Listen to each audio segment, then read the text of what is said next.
Hello, Challenge fans. Hello, Redditors. Welcome to the Challenge Redditors React Podcast for Spies, Lies, and Allies. Yes, the Challenge returns to our screens in America on August the 11th and in the UK on August the 16th. And I assume all around the world. We are back for a brand new season. I am Levi Hall. I'm your host, and I couldn't do this on my own. I have to have my ally with me. George, how are you doing? I think this is going to be kind of like you doing it on your own, buddy. I am lacking energy today. May I question if it's a hangover? It's a back-to-back, very, very big nights out. I think cumulative 95% of the time I've been awake in the last 2 days, I've been drinking, and my eyes look terrible. I can't believe you're making us do this as a video podcast as well, you arse. Well, let me say one thing. If you've got the bingo card ready, that is classic George. Yes, we are releasing video content this season. We thought, it's not enough having to listen to us. Now you've got to look at us as well. It is optional. So head on over to our OnlyFans and subscribe. Oh no, we don't have an OnlyFans. No one would subscribe to that. But yeah, Challenge, Spies, Lies, Allies. It's returning. How time flies. I don't know whether it's because Double Agents was a very, very long season, but this is a 3-4 month turnaround. That's pretty impressive from end of season to end of season. Yeah, so my understanding is, it's filmed in Croatia, as we all know. My understanding, based on, I read casting spoilers, don't read other spoilers, but my understanding is that they flew out there April, May, and they finished recording it early July. So yeah, very quick turnaround, about a month to get it all into production, post-production and get the episodes out. Although more importantly, it means that we can now go back to recording on a Thursday night, and that gives me a nice excuse not to work late then. So thank God. Well, did you not enjoy our Monday records every single week? Yes, it was great. It was wonderful seeing you every week for the last 5 weeks. And if you've got that bingo card, killing a joke is another one that you might want to tick off. We're quite bad at that, actually. We do find something and then flog it to death flog it like a dead horse. Yeah, I do feel that's kind of our thing. I think that's classic podcast. Well, George, how are you feeling about the return of the challenge? Have you got bored of binge watching old seasons now and you're ready for something new? I don't think I could ever get bored of binge watching old seasons because there's so much of it. You can just go around in a cycle. I mean, it's already been like a month since you watched it the last time. But no, I am binge watching past seasons is great. But I'm so happy we've got new content left. Also, it does seem like they fixed quite a few of the problems in this one as well, actually. It looks like it'll be a happier, more lively season. Some of the new rookies look really decent. There's a couple of screenshots from a trailer about the challenges they've got, challenges, dailies, missions, whatever you want to call them, and they look there's some very, very good ones in there. So yeah, I'm excited. And you grab that bingo card and you tick off George jumping ahead because that's what he has done. But you mentioned the trailer, George. Why don't we have a look at the trailer for the challenge, Spies, Lies, and Allies?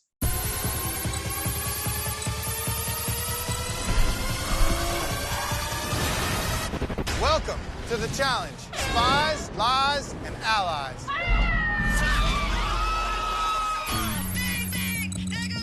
These guys are gonna be lethal. We are going global with this thing. They know how the whole political game works. You've got Team Germany, Team Romania, Team Nigeria. If they band together, we're screwed. Russian roulette. Oh my God, this is gonna be fun. All the bets are in the Super Alliance. Do not use me as a pawn. A lot of new people here, and they are looking strong. Why do they keep casting hot people? Don't get it twisted. That was bull, bro. Shut the f up, you're stupid. Dirty game, bro. You think we're down there playing patty cake? The worst thing that can happen is that you die.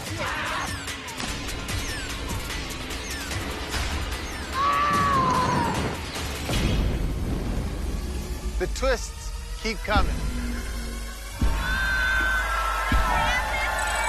Let's go, baby! I love it!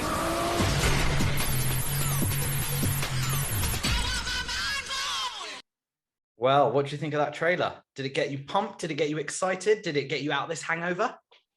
Actually, it did kind of help, to be honest. Also, very good, like, very much better on a rewatch as well. I think the first time I was just so excited I didn't take anything in, but now I was actually paying attention. There's some very, very cool looking shots in there.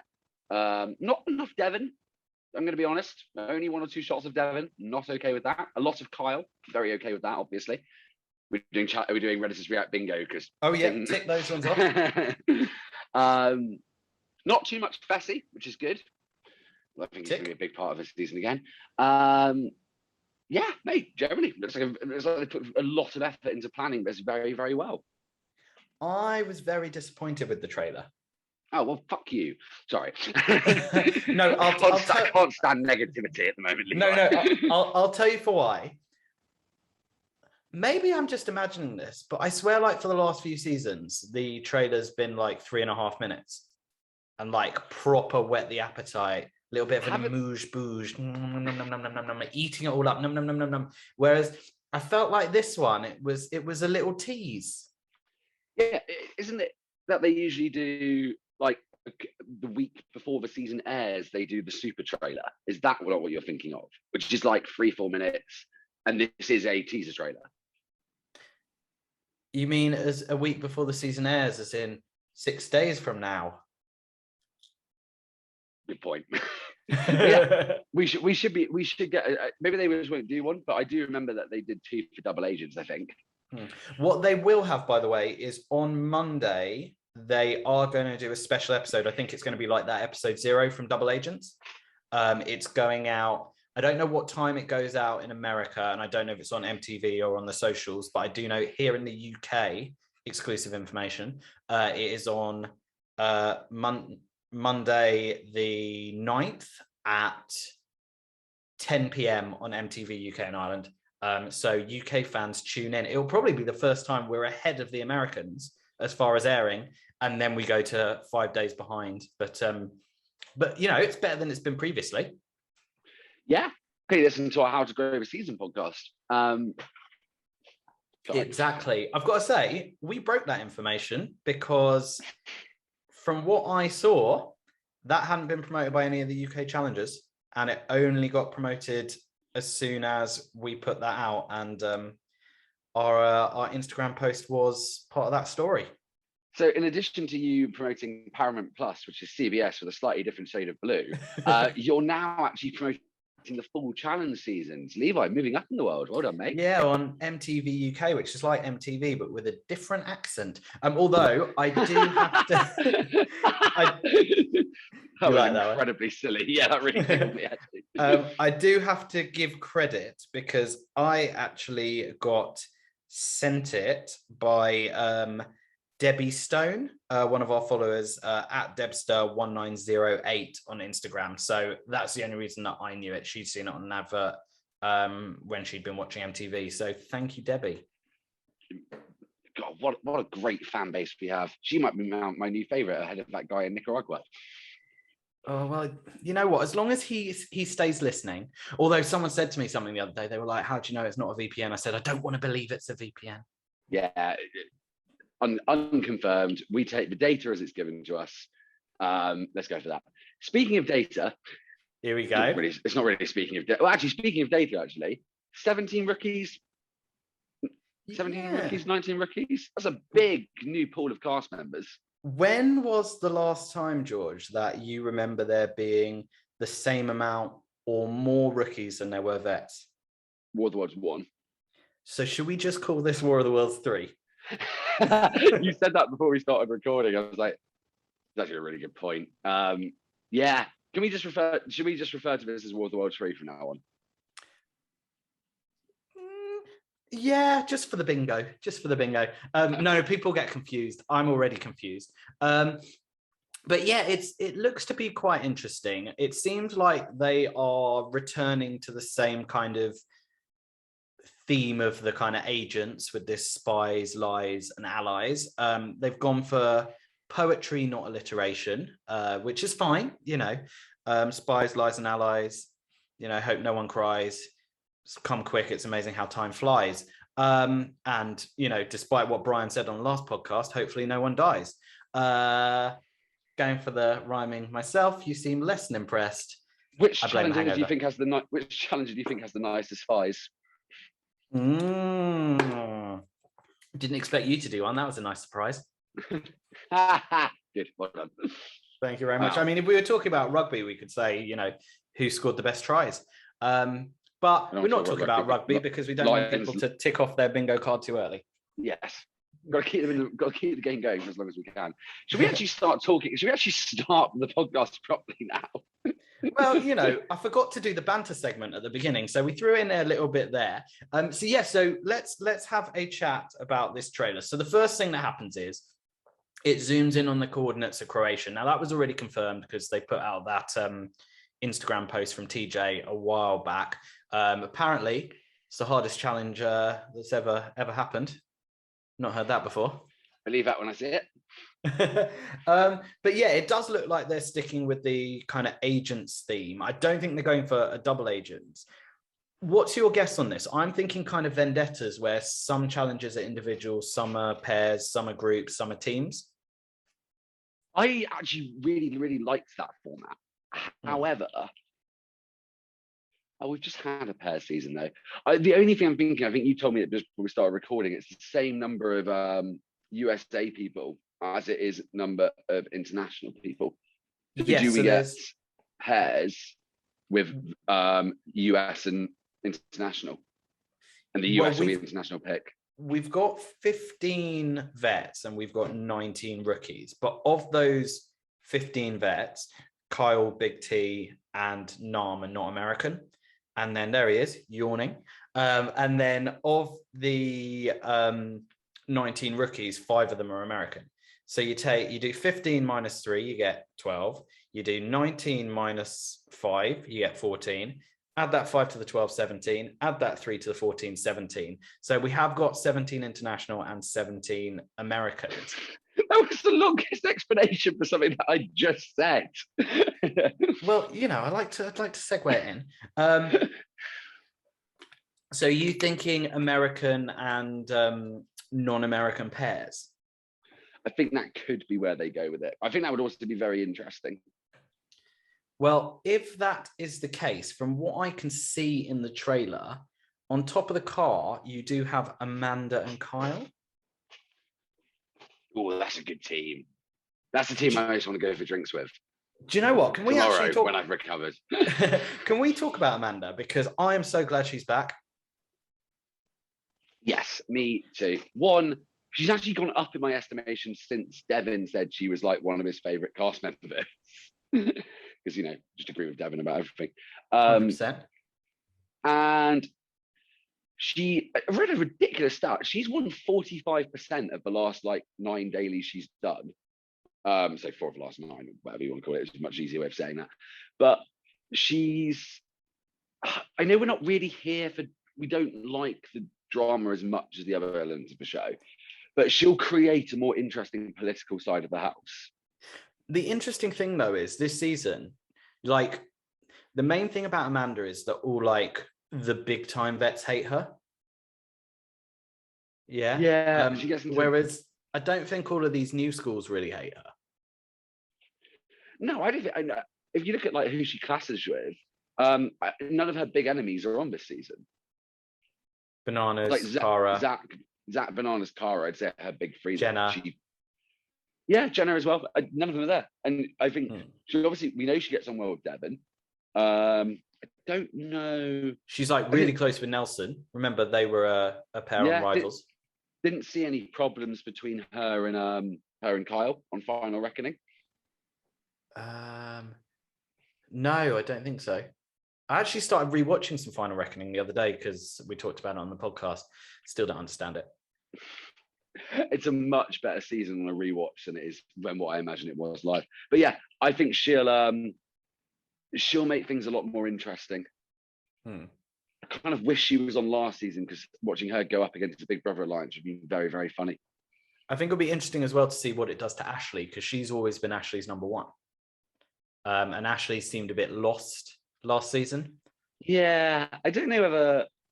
I think Ashley was just like, as soon as she went with CT, that target that got put on her was so big. And unlike CT, she's not the best in eliminations or fighting her way out of a corner. She kind of needs to be in the majority alliance to have a hope of winning a season, doesn't she? Yeah, and I think if you look at this season, from what we've seen in the trailer, the challenges look pretty badass. I don't see many kind of carnival games on there. There's a cool shot of like a Harrier jump jet, the one of CT being pulled through the water. It looked very like the one of an Invasion of the Champions, which he did really well on, actually. Although, to be fair, he does really well on everything he does, so I'm not sure that's why it's surprising. And then, what's the other ones that jumped out? Can we just talk about CT for a second? Of course we can. Oh my God. The body. Someone posted something on the Reddit the other day, actually, and it was like one of the clips of CT from a first impressions thing of the rookies, and they jokingly captioned it "Rivals to CT." Loads of people fell for it. They actually thought it was from he looks great. Because we saw on the reunion for Double Agents, he'd definitely been working out, but yeah, he looks unbelievable. He's got incredible calves. Like, they are hard muscles to build up. Yeah, man does not skip leg day. My question is this going to mean that now that he's in shape, you're gonna stop sleeping on him? Because last season I was like, CT can easily win this. You were like, oh no, he can't. He can't win a final. Yeah, I'm happy to admit the one thing I said that didn't age well, unlike you, who said one every week. Well, also all that stuff you said about Nanny, that didn't age well. But anyway. So obviously, he is like a favourite to win the season. If you don't target him straight away, though, I don't understand you. I think he's got to be public enemy number one if anyone else has a hope of winning. Yeah, I think that's always the thing, though. After someone's just won one, they do become a big target. Yeah, I mean, Invasion to Dirty 30, he made the final, and that was straight after Invasion. So that's last one he won. Rivals 2, I think he took a bit of a break, actually, didn't he? And then the other 2 wins. Obviously, Double Agents. Oh, War of the Worlds 2. Yeah. And actually, to be fair, he didn't really get targeted on Total Madness, but that was because of the skulls kind of stopped anyone being targeted. Speaking of skulls, they're gone, right? No. What, really? I thought I read somewhere that they were gone. So I watched the Challenge Aftermath, which happened before the show's actually aired. Is it with the wonderful Devon Simone? Oh, she's so wonderful. It's always nice to have Devon and Devon on together. But they did mention the skulls. But they didn't talk about it. They just mentioned it. Oh, okay. So it might be that there were no, but they mentioned it in context of the season, right? Yeah, exactly. So I'm not 100% sure. So I don't want to say there is and there isn't, but I think they're back. I'm kind of over the skulls. Yeah, I think they're a good experiment, but the problem is it doesn't lead to decent elimination matchups. I think that's been my biggest problem with it. If you took War of the Worlds 2 and War of the Worlds 1, right, and then you compared it to Total Madness and Double Agents, you got, off the top of my head, 6 or 7 iconic eliminations out the back of the War of the Worlds 2 seasons. Yeah. Maybe higher, actually. But Total Madness and Double Agents, I can think of 2 that I will remember for the right reasons. And that's the Nelson and Rogan Hall Brawl. That was awesome. Yeah. Well, actually, we'll use that whole episode because the Jenny and D Hall Brawl was also pretty good as well. And then the Double Jenny and that Hall Brawl against just no one. No wonder she won. And then Double Agents, like, actually, is there any elimination in Double Agents I will consider iconic? Fessy Nelson, but for the wrong reasons, so I don't want to count it. Amber. Huge. No, that was awful. Unbelievable. To quote Devon, I don't want to see 2 Ambers in a Hall Brawl. I think maybe Casey Teresa. Actually, wouldn't call that iconic. Nanny and Gabby, maybe. Yeah, I was going to say Nanny and Gabby. And Gabby isn't back this season, so you're going to have to pick a new woman to love.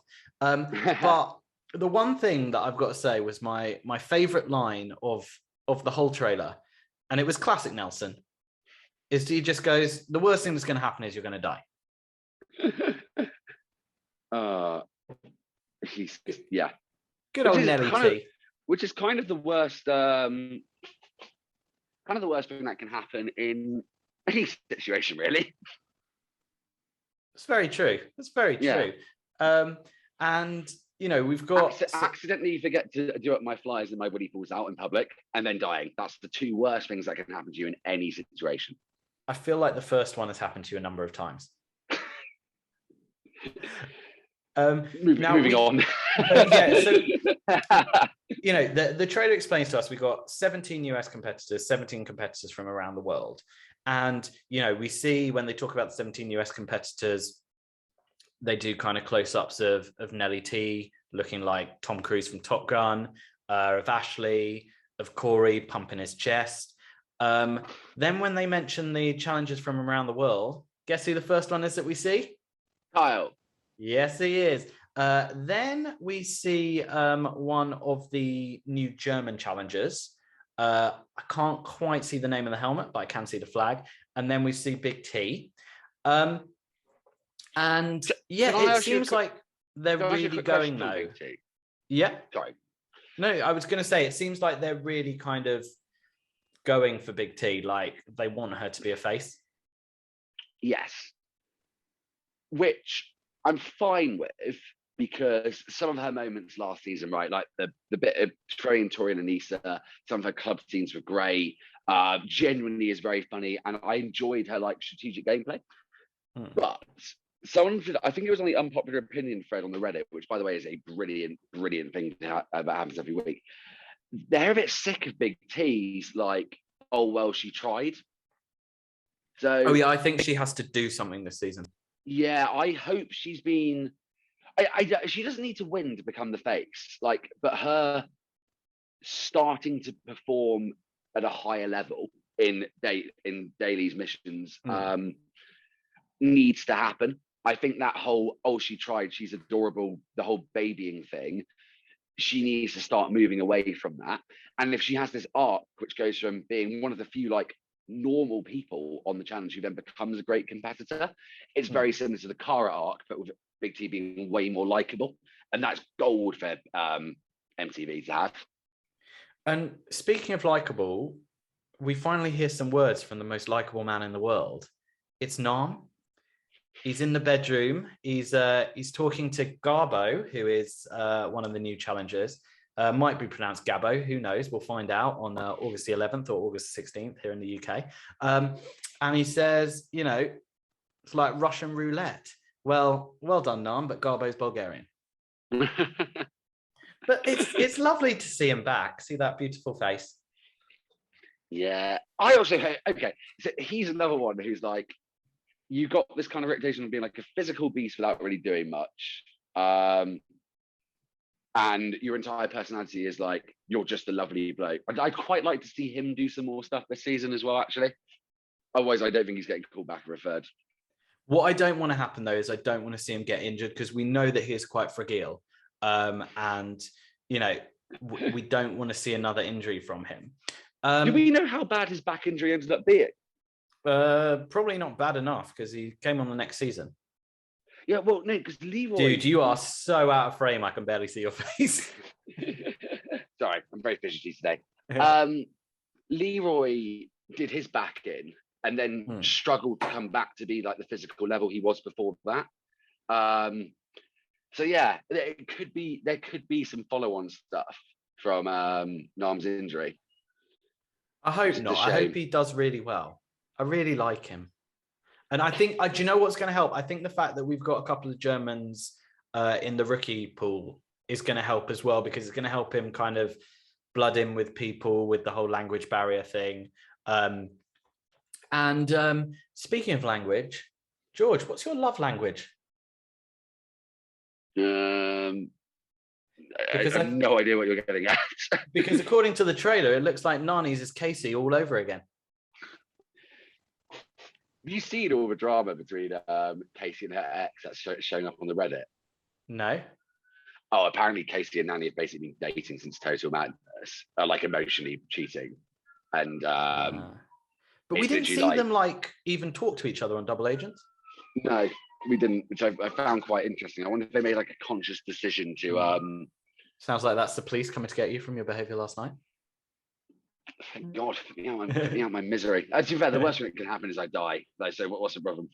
All right, Nelson. So hold on, what's been kicking off? I love that you just go through every single Reddit post on the toilet. There has not been one I've missed. I'm on the toilet quite a lot. Just like she's been. Casey's ex was posting like messages, between herself and Casey, and it's like, you've been hooking up with her, you've basically been dating. Yeah, so you've been. I think the phrase they used was like or someone described it much better than me on the Reddit, which was like they've been emotionally in a relationship since Total Madness, and I'm pretty certain there's been cheating, and now they break up and now they're together. Nani and Casey, that is. Well, it's none of my business as long as they're happy, because I love Nani. Good response. Thank you. And have you got her on the pod? Because you've started to be much nicer about her.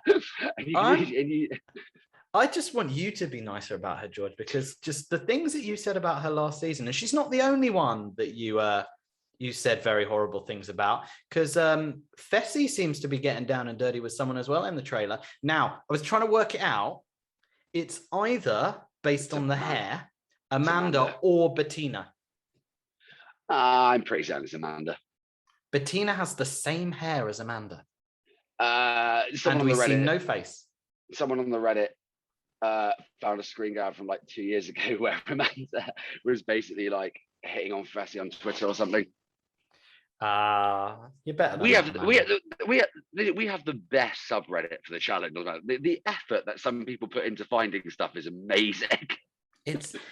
I referred to it to my friend as a show. It's a bit of a cult. It's got such a cult following because it's not niche, but people don't really know about it. It's underground. Yeah, underground is a better way of saying it than niche. But like the level of obsessiveness of the fans is, for the most part, brilliant. I think there was a poll done in the States, like, who's the best, who's your favorite reality TV member? Johnny Bananas and CT were part of it, and then it was like they were up against something like Gordon Ramsay, host of Survivor, like I think a couple people from Jersey Shore, massive names. Oh, didn't CT win? CT won because the challenge fandom is so obsessive. Bananas like beat Gordon Ramsay. And like he'll count that as another ring, won't he? Yeah, it does count as a ring, to be fair. And then CT won the entire thing because I think the level of like passion in this fandom is out of this world. And I think there's going to be a lot of passion for this new season. You're going to have spies, you're going to have lies, you're going to have allies. There's going to be a lot of people, a lot of snakes, I think, in the season. And speaking of snakes, Corey was getting up close and personal with a snake in the trailer, and I'm not talking about Fessy. I mean, that snake is now pregnant. Oh God! It's okay. We'll leave it at that. That looks like a very weird. That challenge looks very entertaining. I can't wait to watch that one. What I'm quite like is the classic thing of they put some bits in the trailer where they have someone saying something and then they have someone's reaction. It's quite obviously not what's actually happened. Yes. So you got Big T in the trailer saying to Nelson, "Look, you're not going to use me as a pawn." But we also see Nelson squaring up to Fessy, which definitely that was a 2-shot. So that was definitely something that happened. Do you think there's going to be a bit of a TYB versus Big Brother situation here? Oh, that would be God. I wish Hunter was on this season. Really? Yeah, because then you've got Corey, Nelson, Hunter versus Big Brother, and then Hunter would actually back himself against Fessy in a hall brawl. His ego is big enough that you could make him do it. It is. He does have a big ego. And I'd love to watch Hunter versus Fessy in a hall brawl because I think Hunter would beat him. But it's interesting to see that Nelson's standing up for himself because remember, Corey was meant to stand up for Nelson in Double Agents, completely forgot about it. They had quite a lot of bad blood at the reunion as well, which Nelson obviously couldn't attend because he did it from his hotel room because I think he forgot to isolate the 2 days before or something. Apparently, yeah, that's why he's in the building the reunion's at, and he just has to dial in because he messed up some isolation procedure. That is the most Nelson thing. It's the most Nelson thing I've ever heard. And he was wearing a very cool hat though, so I've got to give it. I wouldn't let him get away with it. Oh, I thought maybe the hat was too heavy to get on the aeroplane. Now as I said, we have a lot of rookies on this season, or prospects, or whatever you want to call them nowadays. And as Kyle says, why do they have to keep casting hot people? We've got some very good looking rookies on there. And from what they were talking about on the Challenge Aftermath with the wonderful Devon Simone, which happened before the show actually has aired, so it's not really an aftermath, it's kind of like a prelude.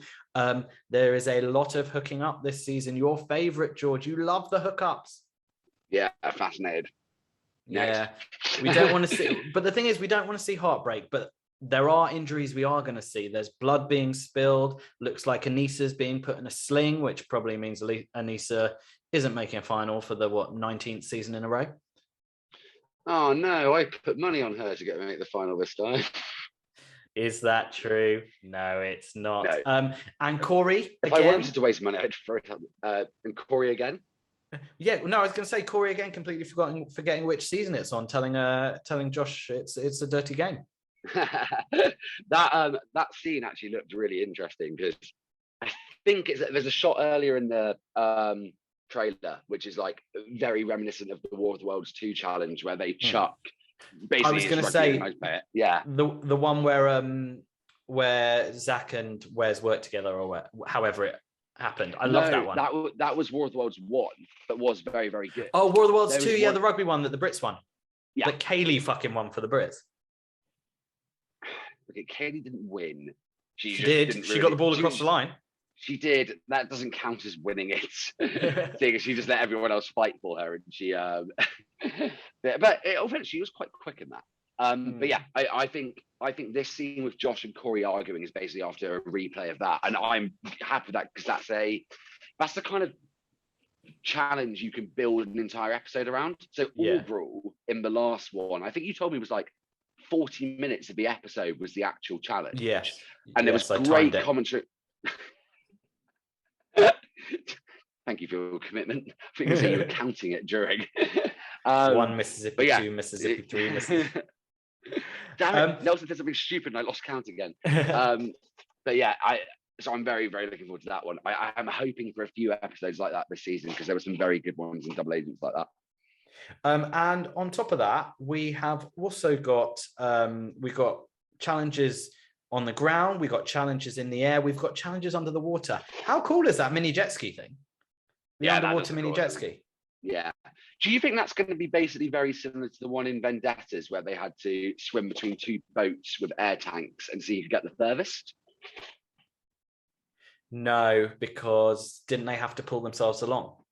Yeah, they did. But like, is it going to be the same format as that? Is it like, how long can you hold your breath and get between 2 points with this little mini thing? Or is it an underwater, like, not obstacle course, but like thing where you've got to hit different checkpoints and use that? I don't know. But I don't know. I don't like to speculate because everything I speculate ends up being wrong.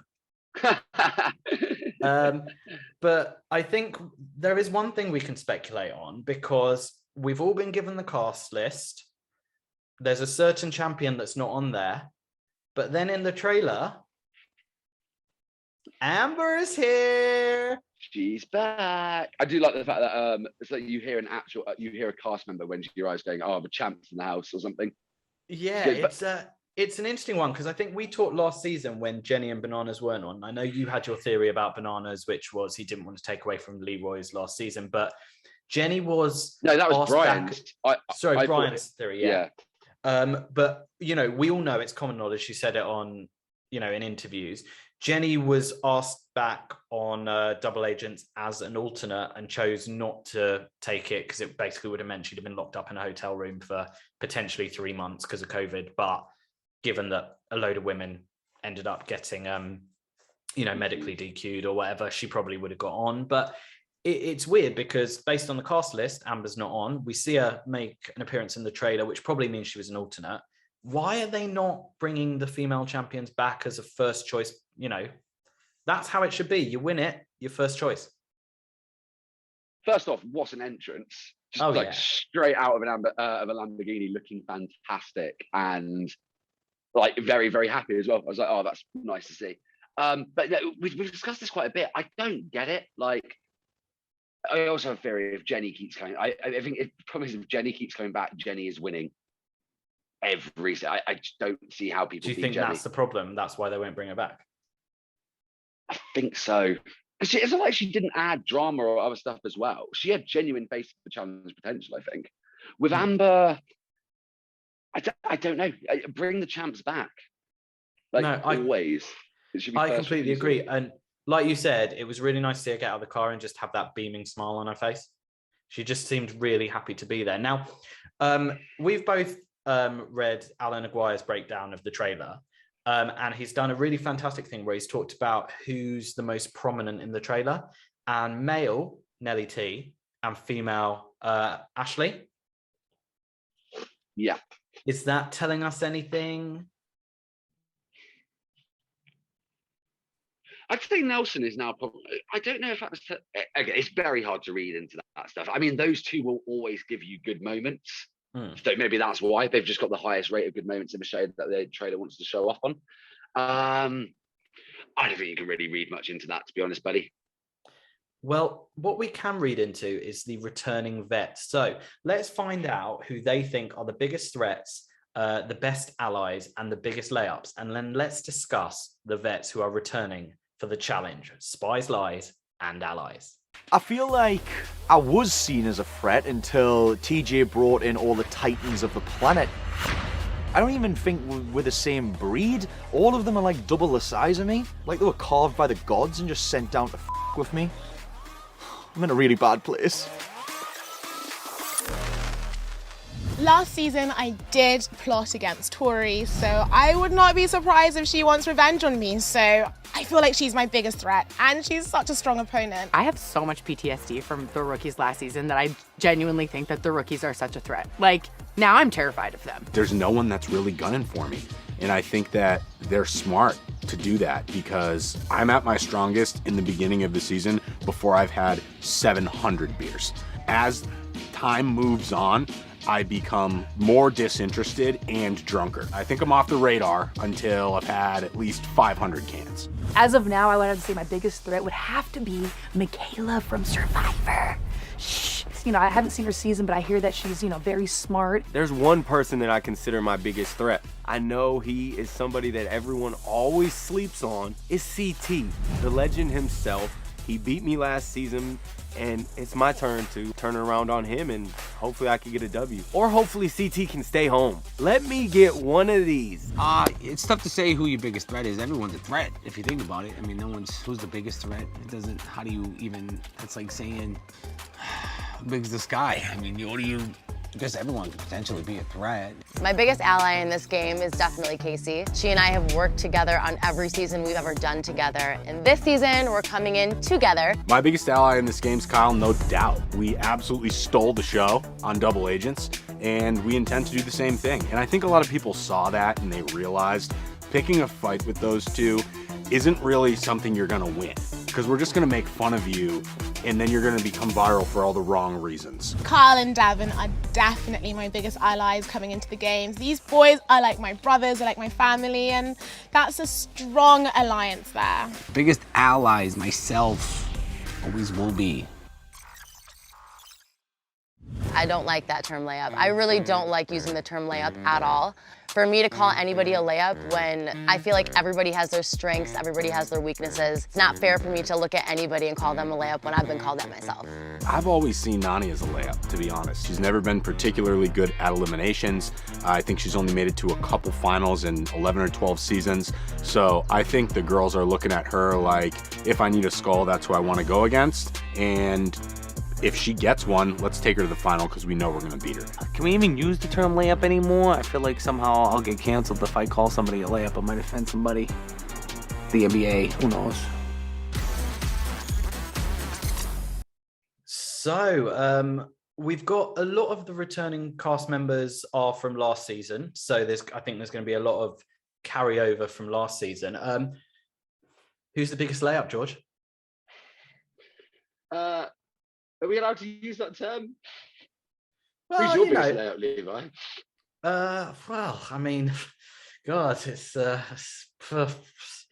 yeah, I know who you'd say, obviously. Put your money where your mouth is. You've said it all. That's honestly that video is so good. Anyone who's not watched it, please go watch the one where the cast discuss their biggest allies, threats, and layups. One thing I will say though is, I'm a huge supporter of Nani, unlike you, and that comment where she was like, "I hate using the term layup. I've never called anyone a layup." Well, I'm very, very sorry, Nani, but in Rivals 3, you spent the whole season calling Jenna and Jay the layup team.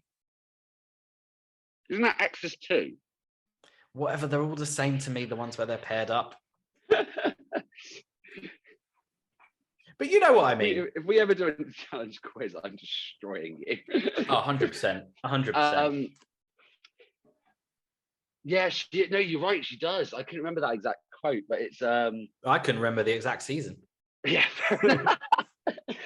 That's why we work so well together, buddy. Yeah, but also, every challenger is like the most hypocritical person on the planet. Even the ones I love contradict themselves loads.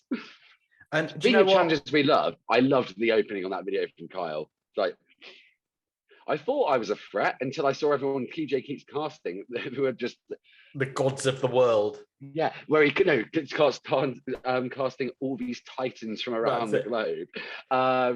I'm really worried about this season. He just ends with, "I'm not in a good place, guys." It's like Kyle is the best narrator. It's Kyle or Devin, but yeah, he's just so good. I've missed having Kyle on my screen every week. I did love the bit as well where Devin was like, "I'm at my best at the beginning of the season before I've had 700 beers and have lost interest." that was my favorite clip. And actually, was funny, but Devin's I get disinterested throughout. I'm at my strongest in the beginning because I get bored and disinterested and drunker throughout the season. He was the one actually. Do you saw that he mentioned the skull, which is a shame because unless they might do it in a different way, who knows? Well, unless he just mentions unless he's just. No, because they would have posted that before. So I was trying to work out if they had just accidentally done it. But no, you're right. Like if he was referencing past seasons and didn't know there was a skull, but he wouldn't do that. No. Well, we've got a lot of the vets coming back. We got how many did I say? It was 15? 15 vets. Yes. So let's go through them. You just give me what are their chances of winning, not that we even know whether it's an individual pairs or team game, but cool. So this is going to age well, like the rest of our content. So let's start with. Oh, he looks so good. I wonder, to be honest, if Brian and the new hot guy committee are going to count CT as a new hot guy now that he's got his new hot body. That's interesting. But, I don't know what the deal is with that. But what's the deal with Tori, who is our first returning veteran, Tori Deal, her 5th challenge? It seems like she's been around forever. It does. Also, I've got her trajectory of her challenge career is very interesting, right? We've discussed this before, but amazing first season. Second season was Final Reckoning. She couldn't do anything because she was with the biggest example of popcorn muscles of all time. I was about to say popcorn muscle, Derek Henry. War of the Worlds 2, phenomenal season. So again, and then Total Madness, bit disappointing because she lost against Jenna, but Jenna's very good in eliminations. And then Double Agents, just nothing went right for her.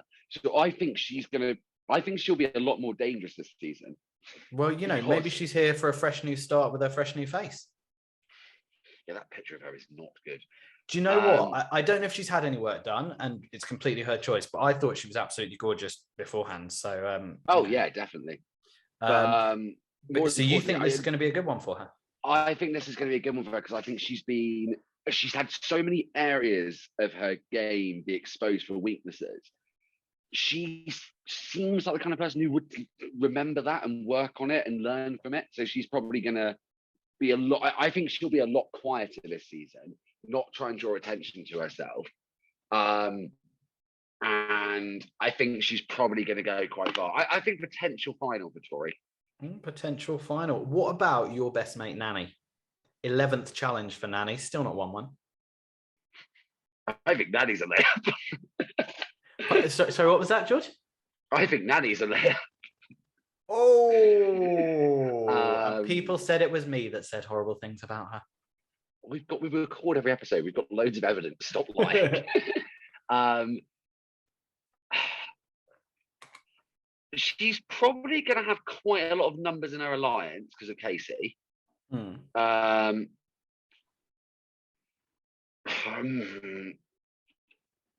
Pre-mid-season elimination, I think. Pre-mid-season? Oh, actually, no. If there's skulls, pre-mid-season. If not, I think she'll go quite far just by the virtue of numbers.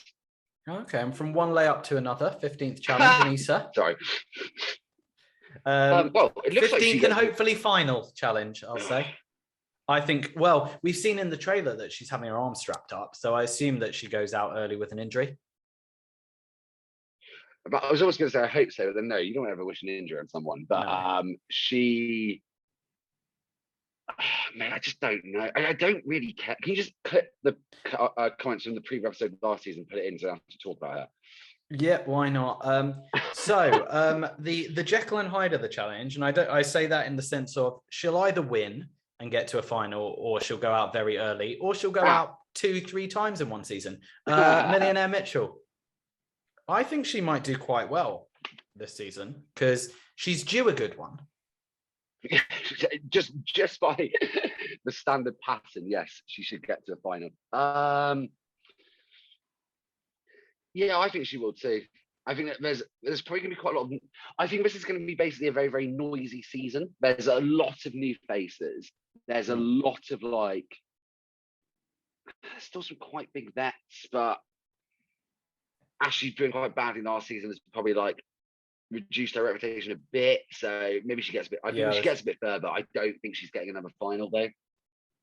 Have you painted your walls, by the way, in your flat? Because they look to be a nice colour of beige. Speaking of beige, Casey's back. 3rd challenge for Casey. What do you think of her chances? You see, this is my thing with Casey. Sorry to jump in on the question that I asked you, but but do we know the status of her knee going into this one? I know you told me she had surgery. I mean, she mentioned that in the reunion. Yes. It's a good question. It's been at least it would have been at least 4 or 5 months. You can rehab that kind of thing that long. Could be about 3 months. She seems like she's going to have her usual alliance plus Nanny. The thing about Casey is I don't think many people dislike her. Yes, she's beige, but she seems to just be a nice enough girl. Yeah. And she's very good at challenging. Except her ex. Well, it's not for us to discuss. Not our forte. The old relationships on the social medias. I think this is the problem actually, because I don't know anything about the rookies. I don't know how strong they are, but it looks. Sorry, I know something about the rookies. I think there's a few here who could potentially eliminate her. And my thing with Casey was very similar to Fessy, is it takes a lot to get them out of the game. I thought you were about to go, it takes 2, baby. It takes 2 to make things go right. 2 different songs. Yeah, I know, I prefer mine. We should remix it, actually. That would work. Anyway, so what were you saying, Casey, getting her out of the game? Yeah, it takes a lot. It takes a very strong person to get them out of the game because you need someone who's very good at eliminations to get them, right? So far, everyone we've discussed, I can see making a final, except for Nanny. Look, Anissa.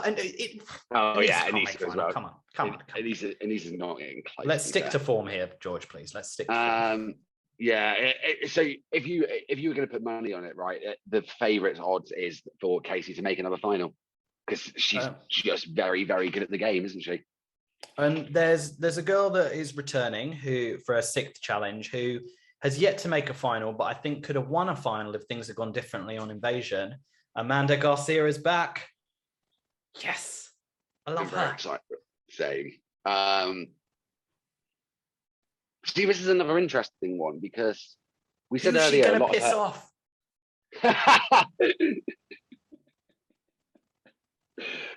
I can kind of see her joining in with Devin and Kyle quite a lot as well. But there's a great bit in that video of Devin just going, you don't want to pick a fight with me and Kyle because we'll just make fun of you until we win and until you'll go viral for all the wrong reasons.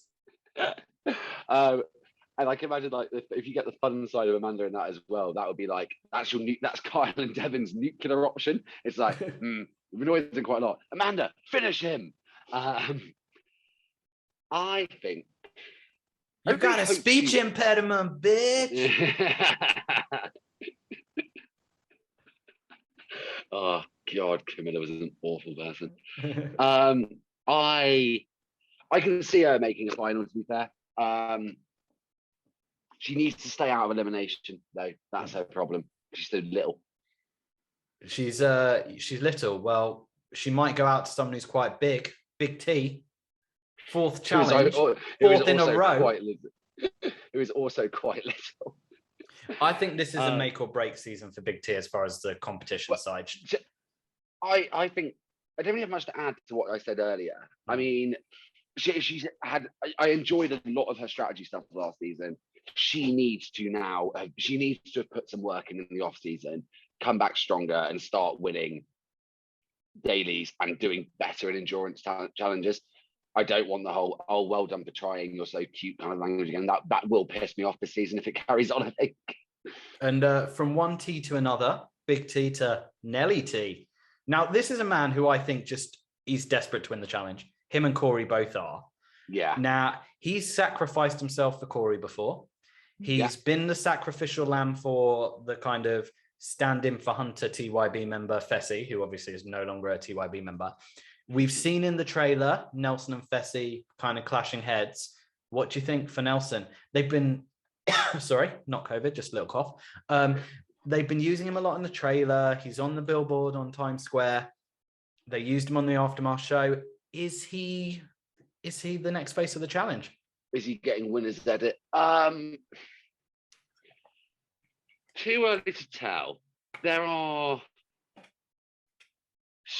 so many gaps in his game that he needs a decent partner to help plug it. I don't think he can win just by his own talents. I think he needs things to go right for him as well. Saying that, we know how hard he is to eliminate. His elimination record's insane. I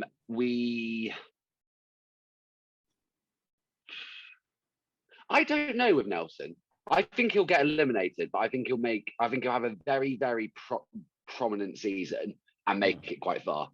But I can see his ego getting to him and that clash with Fessy, meaning they might have a rematch. Oh, the rematch is on. He's got ridiculous abs, I've got to say. Now, you know, a lot of the challengers go on the show for very different reasons. Some go to kind of prove things to themselves, and some go because they've got kids. And Tony's not on this season, so you know I'm talking about Corey Wharton. That's challenge bingo of us beating that joke to death. By the way, he's been third. He's been second. More. Is this the season that he comes first with this brand new hairdo he's got going on? Does Corey win? He could. I was very impressed by his strategic gameplay last season, actually. He needs someone who can do puzzles for him, but I generally could see him winning. Now, to go from someone that you could see winning to someone that's won another reality show before, he's won Big Brother, but can he win the challenge? He's back for a 5th season in a row. And do you know what? I'm warming to him. I'm warming to Josh. Yeah, I think I'm warming to Josh because I've heard how lovely he is to fans when they meet them. And everyone in the cast really, really likes him. So I think I think fundamentally he's a really decent guy. He's just dramatic and loud. I don't like how he hits on people. It's a bit creepy. Well, each to their own. And someone who... Amanda and Josh coming back together for the first time since he hit on her as well, actually. Oh, God, yeah, they were partners in War of the Worlds 1. War of the Worlds 1. Amanda's got some quite interesting connections to people, actually. Him, Nelson, Devin from Are You the One, Ashley. One person she doesn't have a connection with, because he's not shagged her, is Kyle. Now, obviously, Kyle will not be going for the ladies this season. He's not been going for the ladies for a few seasons because he has a baby on the way, which I think will probably be born whilst Spies, Lies and Allies is airing, which is lovely news for Kyle. It is. I wonder if he'll leave. I hope not. I hope he calls the baby little baby TJ. Oh, I'd love it if he called his kid TJ. Or Devin. Great. Devin Christie. Ooh, Devin's a good name, actually. Yeah, because after his best friend Devin. What else can we say about Kyle? I'm so happy he's back. He's, for me, face of the challenge at the moment, probably, although they used Corey for the Instagram, didn't they? But he's just the most charismatic cast member. He's by far the best narrator we've got at the moment, which I think is what you need to translate to being face of the challenge. I think this is make or break for him as well, as far as winning it. He's probably, let's be honest, taking the next season off if the baby's being born in September, October. Yeah. So he needs to go out of this one on either a high or like a really dramatic way, because you know what it's like with the challenge. Sometimes if you take 1 or 2 seasons off, you're forgotten about. I don't see that happening. I think he's got enough credit in the bank, to be honest. That way, and he'll be entertaining this season just because his personality is entertaining. Kyle's a tricky one, right? Because he's another one who I could see winning, but he needs a lot of things to go right for him to do it. I think also Sculptus to go as well, actually. I think with Kyle as well, with the way that we don't actually know what this format is, but we know there's a lot of international people coming in. So are they going to have an international team and an American team? Are they going to have Americans paired with internationals? I feel like if it's an American paired with an international, then he's automatically an international. So I think that actually helps him. Whereas if it's international versus America, then I don't think that will help him, because he'll be in the same position he was on War of the Worlds 2, where he's kind of with the people that don't really understand it. I think the format is very much going to be what controls Kyle's game, I think, this season. And from one charismatic challenge entity to an introvert. Your mate Fessy, do you want to say anything, or? Yeah, I do actually. I think Fessy quite obsessively reads fans' comments, because after Total Madness, everyone complained he was boring. He then clearly went into the next season with that in the back of his mind, and he made a lot of effort to be memorable. He didn't do a good job because he's not very charming, but you saw him go for the hookups. You saw him create rivalries within the house, for want of a better word. You saw him pick a fight with CT. It was hilarious. Here's the thing with Fessy this season. I think he'll come with a slightly different gameplay again then, because I think he wants to be loved by people. So I think you'll see him try and be a bit more self-aware. I don't know if he'll achieve it. The problem with him now is the difference with this season. There are 2 or 3 cast people who are as big, if not bigger, than Fessy. Yeah, I think Fessy's going to be a big target from the beginning, especially with these internationals, where the vets can use these internationals as sacrificial lambs. They've got no ties to them, so they don't care if they get eliminated, but they can think, which one can we get to get rid of a Fessy or to get rid of a CT? I think we're going to get some good some good elimination matchups this time, because there's a guy on the cast who's like 6'6", built is absolutely huge. Fessy also looks like he's slimmed down a lot. Yeah, there's some like Big Brother US versus Big Brother Canada boxing show on, and I think he's fighting in one of them. Although I always thought with amateur boxing, like celebrity amateur boxing, weight didn't actually matter, but maybe he's had to slim down to a certain weight for it. I know Josh is involved and Casey as well. If it's an exhibition fight, you can agree a bigger weight differential. Yeah. But it can't be. But I know who he's fighting. He's the same guy. He's about the same size as Fessy anyway. And Casey's on it as well. I think she's fighting out the beige corner.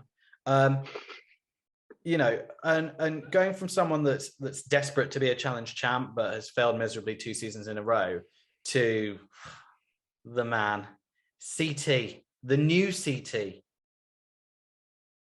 jacked CT. If you don't target him, you're an idiot. Like, you have to get rid of him as soon as possible. You know what I was saying about Corey and Kyle, that they can't win just based on their own talents. They need other things. CT is the perfect example of who can win on their own talents.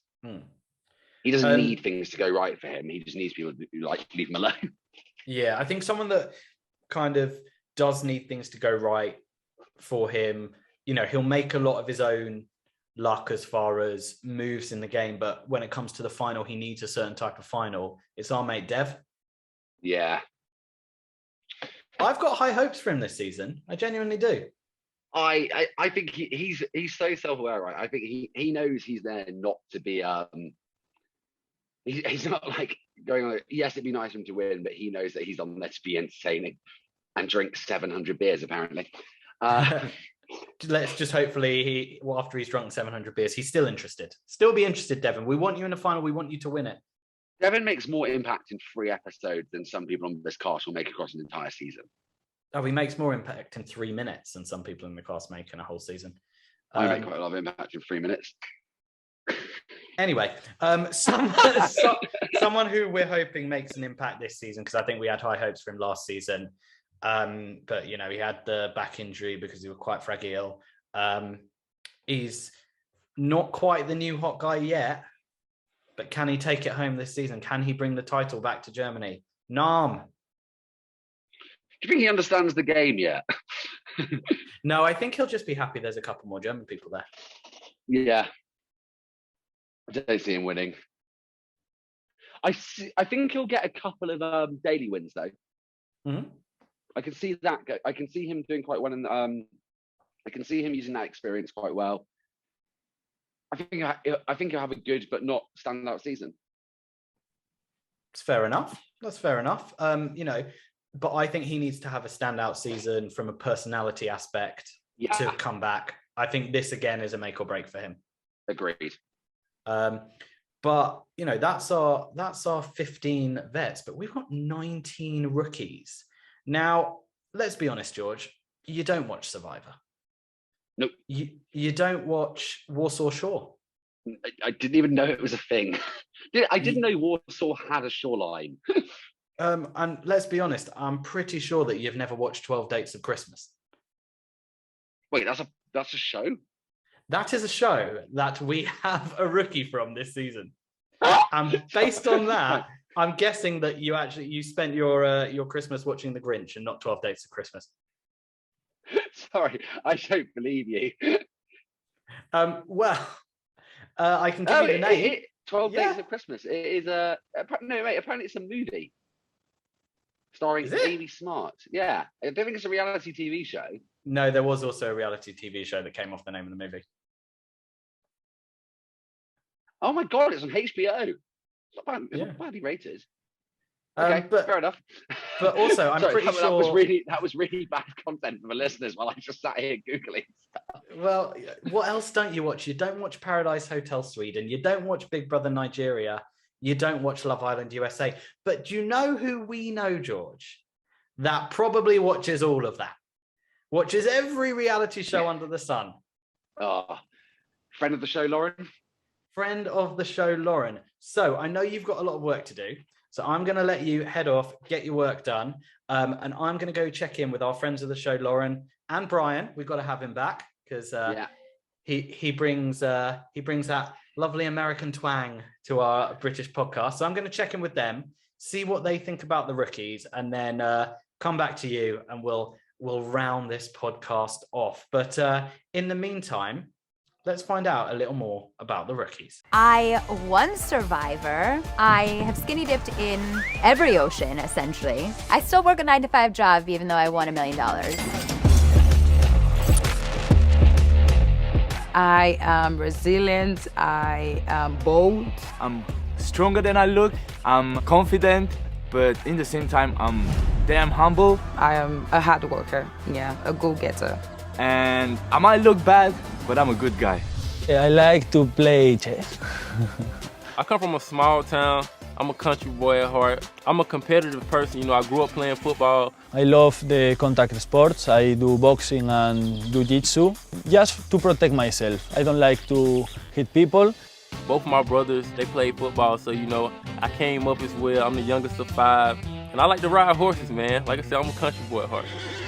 I'm a regular everyday person. I have a job, I work 8 hours a day, do regular stuff for now. I am Mr. Spain, but I don't care about that because I don't believe in that. So I don't talk a lot of that. And something people don't know me is that I was a professional dancer. One other thing about me, I am introverted. You wouldn't necessarily know that because when people cross me, I tell them how I feel. I was competing for national team for Sweden. I like deep, genuine conversations. I'm not a small talker or a faker. And I won the Swedish championship. I am very smart. I can be fun when I'm comfortable in my environment, and I'm very direct. I'm a singer. I can also rap very, very well. And I live with my mother, and I love her so much. And also I want to make my granny proud, who's out there in heaven. And I also have a necklace with her right here, if you can see. She's my angel. Before I knew I was coming here, I haven't seen the show, but now I've seen the last 3 seasons and I got stuck. Like, I watched them in a marathon. It's like such a good show. And I can't believe I'm here. I became a fan of the challenge because I was on Survivor, and I feel like, you know, competition series are kind of my thing. I have been a fan of the challenge for a little while now. And so I started watching, and I was like, I think I can do that show. And here we are. One of the people I played Survivor with, Jay, was on this show, and I watched him, and then I said, it's time for Michaela. Before I came on the challenge, I was absolutely a fan. I watched a couple of seasons. I started from like Total Madness, and I just became a fan of the show, man. I didn't know the challenge before coming here. Now I'm here, and this is, for me, the most badass adventure in my life. I've always loved extreme adrenaline-filled kind of shows and just adventures in general. I like the competitiveness of the show, and I feel like I just want to be a part of it. I am so competitive, and I'm always love to get down and dirty, so I was like, the challenge is for me. I am a fan of the challenge, but it was more of like watching it from afar, like admiring like how it goes and stuff like that, but I actually never really thought it'd be in the challenge, so it's a big deal for me. I'm super excited to be here on the challenge. I mean, I'm from Nigeria in Africa, and I never imagined that I'll be on a show like this. I've heard of the challenge. I never thought I'm gonna be here. This show is crazy. So those are some of the rookies on this season of the challenge, Spies, Lies and Allies. There are 19 in total this season. And I had to draft in some challenge Redditors React regulars to help me talk through these rookies. So we have got Lauren, aka Lomat012, and you've not heard from him from a while. It's only been 3 days. Brian's back. How are you guys doing? I'm great. Thanks for inviting me back. Lauren, it's been so long. I know. I missed you guys. Brian, it's not been long enough. Oh, he's on mute. He's on mute. Happy to be here. Oh, happy to have you here, Brian. Way funnier the first time, but I was on mute, so you guys don't get to hear it. Well, you know, as we know, Brian, it's only been 3 days. Right. Exactly. That's it. It's only the 3 days. That's it. Yeah. It wasn't 3 weeks. It was 3 days. Definitely 3 days, not 3 weeks at all. Mm-hmm. But do you know what's happening in 6 days? What's that? We have a brand new influx of rookies from reality TV shows all around the world. And no way. Well, we are very lucky here because we have the reality TV queen and knowledge base that is Lauren. And when I told her how excited I was to have her on the podcast to break down all these new rookies because she knows everything about reality TV, her exact words were, I don't watch Survivor and I don't know any of these new international rookies. So this is going to be fun. Apologies, I've let you down. Oh, that's all right. So what I'll do, I'll make it easy, and I'll start with the big Survivor fan, Lauren. Do you know anything about Michaela Bradshaw?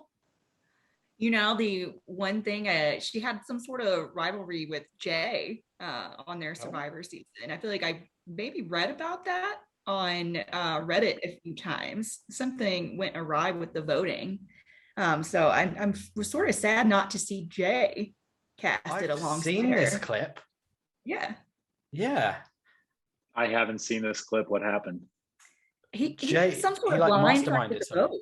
Yeah. Yeah. Masterminded something, yes. Yeah. And I think The like, classic, the reality TV mastermind. And I think Michaela, after it happened, like turned around to Jay and was like, "Was that you?" And he went, "Yeah." Good old Jay. What It's do like you when think Jay about her voted chances? Corey into Double Agents, you know, and he's like, I don't know, whatever. It doesn't matter. Keep going. Well, what do we think of Michaela's chances? Obviously, she has been strategically played in her previous show of Survivor. She's been on 2 seasons, Millennials versus Gen X and Game Changers.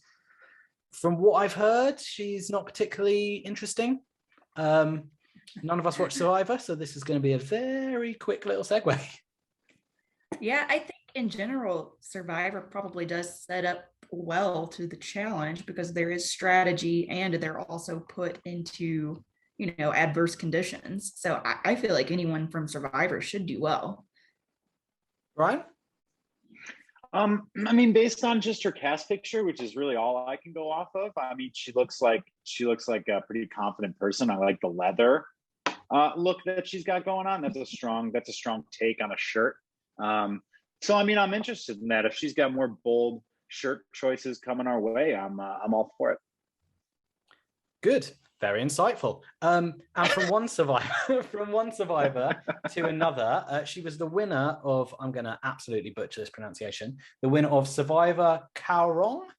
And she got to the final of Survivor Winners at War, where she came 3rd out of 3.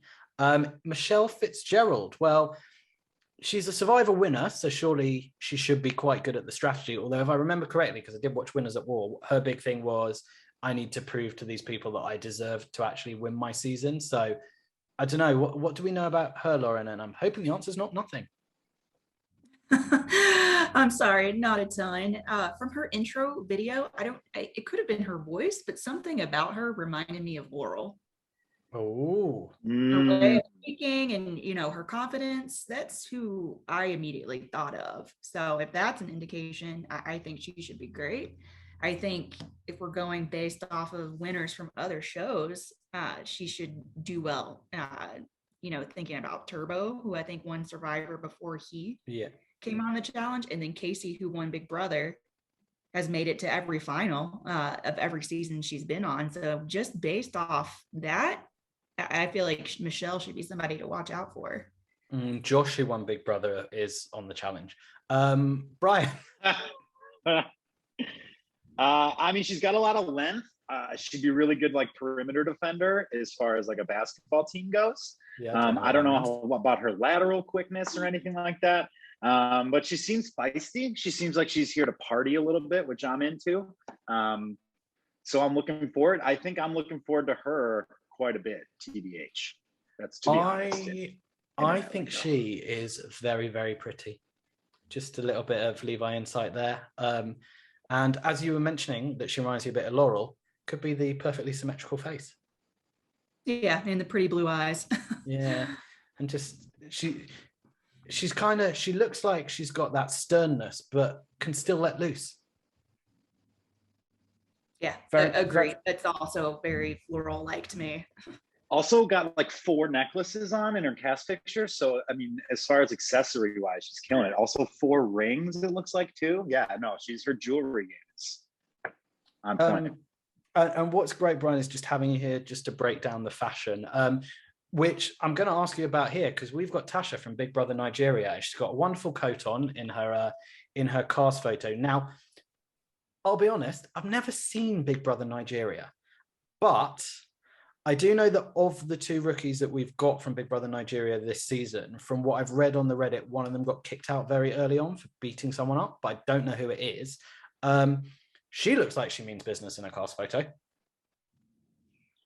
I'm into the horse necklace. Also, I'm pretty sure she's like she's got like she's like a huge like internet following. Like a lot of people like are like all about. I don't know. I don't have social media, but that's what I've been told.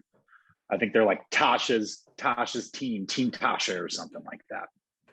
Do you think you'll be on Team Tasha, Lauren? You know what? I'm all for some strong female. So if she does well, I'm going to be on Team Tasha. The other thing is, if she causes some drama, I'm going to be on Team Tasha. Those are my two criteria for who I like, who's causing drama, and who also can compete. So you'll be joining one of those 1.7 million followers that she has over on Instagram. Yes, I'm sure she really needs my following. Well, we'll wrap up our conversation about Tasha, and we'll move on to the rapper from Survivor Romania, as she told us in the intro video. Yep, segue. Emmy, she has blue hair, but she has I'm into it. I haven't been this excited very stern for look. in a long time. I'm into it. I love it. She was a rapper. Like, what are we talking about? Like, let's go. Let's do this thing. I'm into it. I'm all for it. Cast her forever. What are you thinking? I'm into it too. I think she seems like a different personality than we've seen in a while. Yeah. We see her in one of the preview clips, burning sage in one of the bedrooms, which I must say at the beginning, when I saw it the first time, I was like, they're letting her smoke weed in the house? She's like the blue-haired Kyrie Irving. Yeah, we haven't seen a blue hair Kayla. Oh yeah, that was just a little bits at the bottom. I think that was very much a little shot at Carl, wasn't it, for that season? In her picture, she also looks like a professional wrestler a little bit too, which I'm kind of into. She has no limits as well, according to the belt area. No. If you zoom in, it says no limits on like the belt area of her tracksuit bottoms. No? Okay. My understanding of Survivor Romania is that it's 5.5 months long. Yeah, didn't Devin say something like that on like that silly YouTube thing that they did? He said they were like 6 months long or something. In the winter only gets 50K. Yeah. Yeah, but that's genuine. She was on an island for 5.5 months. I mean, like, no thanks for me, but like, all good for her. Shows that she's got staying power. And I think also one thing with rookies too is I think a lot of them can last a lot longer if they're just like kind of pleasant to be around. And I think she might be one of those ones where like people just kind of like her as a roommate, you know, more than anything. So she might not get targeted right away, or she might be super annoying. I don't know. We'll see. Maybe she won't stop rapping. But I mean, I'm all for it. But do you not think though, like you have to fly under the radar, and someone with blue hair is going to stand out straight away? I mean, yeah, it stood out to me. I don't think reality TV stars are going to judge hair color too much. That's a good I think point. there's other things they can judge on. And I think too, you know, maybe what will set her apart from the other rookies is if she really did do 5.5 months already on a TV show. She probably won't have like the mental breakdown that I think you see out of some rookies as you start to get deeper in the game. Mm-hmm. She'll be more comfortable in like a longer form setting for sure. Right. And she'd also very much survive it if they change the final to just all of them staying in the house, and every day TJ comes in and says the final will start soon. Isn't that right, Brian? Well, I'm all for it still, to be honest. Yeah, that was a little comment Brian made on Monday on the Challenge Redditors React Roundtable podcast. Still available on our feed. Now, you mentioned Turbo before, a former winner of Survivor Turkey, and we have another Survivor Turkey challenger. That's Berner from Germany, not Turkey. I think this one's going to be interesting because we've got a couple of German rookies, and obviously Nam is back. Who was a rookie last season. And I always felt last season he didn't really understand what was going on. But maybe having Berner there to help with the kind of language barrier and to kind of bounce off in his own language, that could be a little alliance. Lauren, what do you think now? You know what? That definitely makes sense. I think they'll watch out for each other. I think the thing I'm curious about with all the Survivor people, are they going to form a Survivor alliance, or are those relationships not there because they're from different countries of Survivor? It'd be a way to survive in the game. Go on, Brian. I was going to say, I have a feeling that they probably will, Lauren. I think that they figured it out. Yeah. Now, one thing I will say about Berna is she seems to be like mentioning the challenge a lot on her Instagram. So, you know, I've seen with a lot of the international players, they kind of ignore it a little bit until it starts going, but she's been quite open about promoting it. So that would probably say she enjoyed her experience. So hopefully we get something good out of her. Okay, are hints from other cast members social media fair game here? Okay, about her personality, but not about where she gets to in the game, if you know. They said stuff about personality? This will be fully, I think, drama related. You guys know I love Amanda. Amanda has posted some call outs to Berna on her Instagram stories. So something call outs in a good way. Like a Berna who, like she posted that on a Instagram story from when they've been partying in New York City. And I think Berna had some sort of social media response back to Amanda. So I think we're going to see something go down with them. Wait, like a call, like a bad back and forth, or a good, like they became friends? Like a bad. Yeah. Oh, okay, cool. Basically, nice. I'm into that. Amanda threw out a sick burn. Anyway, and from Survivor Turkey to Love Island. Can I just say UK. one thing real quick? I'm sorry before you go about Berna. Incredible hat selection for this photo. Yeah, that's all. Yep, nice hat. I think it's the hat that Nelly T wore on the Double Agents reunion.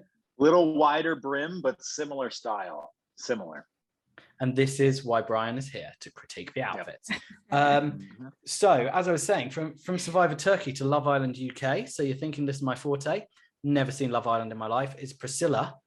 What interesting outfit she's picked. Nothing on the shoulders. Not entirely sure if the sleeves are attached to the rest of the dress, but she looks like she means business in the trailer, and she's from the UK, so there'll be an automatic bias from George and I. So let's go to the two members of the panel who are completely neutral on the UKers. What are we thinking about Priscilla? What show is she from? Is she from a dating show? Love Island UK. Isn't that's like what Theo and Georgia were from, right? Yes, but I don't know which season she's from because I haven't done any research and I don't watch it. Okay. Great hosting. I'm a little skeptical of the people who come from the dating shows because we just haven't seen them really compete in anything. Theo Campbell. Okay, that's true. I mean, I'm not saying that they can't be good, but he was also basic. I guess I have less hope that they're going to be strong competitors going into it until I can see them. Interesting. You know, so you've not got high hopes? Maybe, probably not really for anybody from the Love Island. It's just we'll have to see. But I think those are more so casting choices for drama than competition. The thing about Love Island UK, I've never actually seen it, but it's very big over here and like everyone talks about it. And I always used to be like left out of conversations because I didn't watch it. But my understanding of it is you don't really do anything except like convince the public that you're in love. Well, no, you just like pretend that you love someone and then you convince the public you love them. And then they're like, oh, we love their love story. Then you win. Then you break up. Then you become an influencer. That's my understanding of Love Island UK. Is it the same on the USA one, Lauren? Yeah, if it's the same as the US, the premise of the show is to couple up each week. And if you're left without a coupling, you get eliminated. And then at the end, like you said, the US just votes on their favorite couples, and whoever the United States votes for will win Love Island US. So it is a lot of sitting around and doing nothing. That's not like the challenge though. The challenge, you've got to come and you've got to play the game, and you've got to play mentally, you've got to play physically. Is Priscilla going to play this physically and mentally, Brian? I mean, she's got a lot of length, just like Michelle. So I'm into that, just as like from a perimeter defender standpoint. And the high pony is like is a superpower move. So I'm kind of into the confidence. So I'm bullish. I'm bullish on Priscilla. And are we thinking some kind of UK alliance? We got Big T, we got Kyle, we got a few more UK rookies. You think there's going to be something there? Yeah, I mean, her and Big T and maybe, I mean, Kyle, I guess, probably. They'll kind of like, I'm assuming, team up. I'm guessing Big T will wrangle all the British rookies because there are like 2 other ones, right? So I'm guessing that's going to be her plan. We'll see if it works, but I'm guessing that's what I would do. And from Love Island UK, let's fly to another area of Europe, to Love Island Germany. The winner, Tracy. Interesting outfit. What do we think of her chance? Are we thinking her and Berna are teaming up? Her, Berna, and Nam are going to be in a little kind of, I was about to say 3-way, but a little kind of group of 3 German people. What's happening there? What's going on with that shirt? What is that? I agree. So I saw the funniest meme. I'm going to send it to you guys. I think on Reddit, where it grouped the rookies and said half of them looked like they were from vampires from Twilight, and the other half were the werewolves from Twilight. Oh, definitely. I mean, she was on the werewolf side, obviously. I mean, that's a choice. I mean, that's like you left the house with that, Like I know this is like, we shouldn't really just judge them based on their casting photo, but it's all we have. Based on that casting photo, she's here for the reality. She's not here for the competition. In my opinion, could be wrong.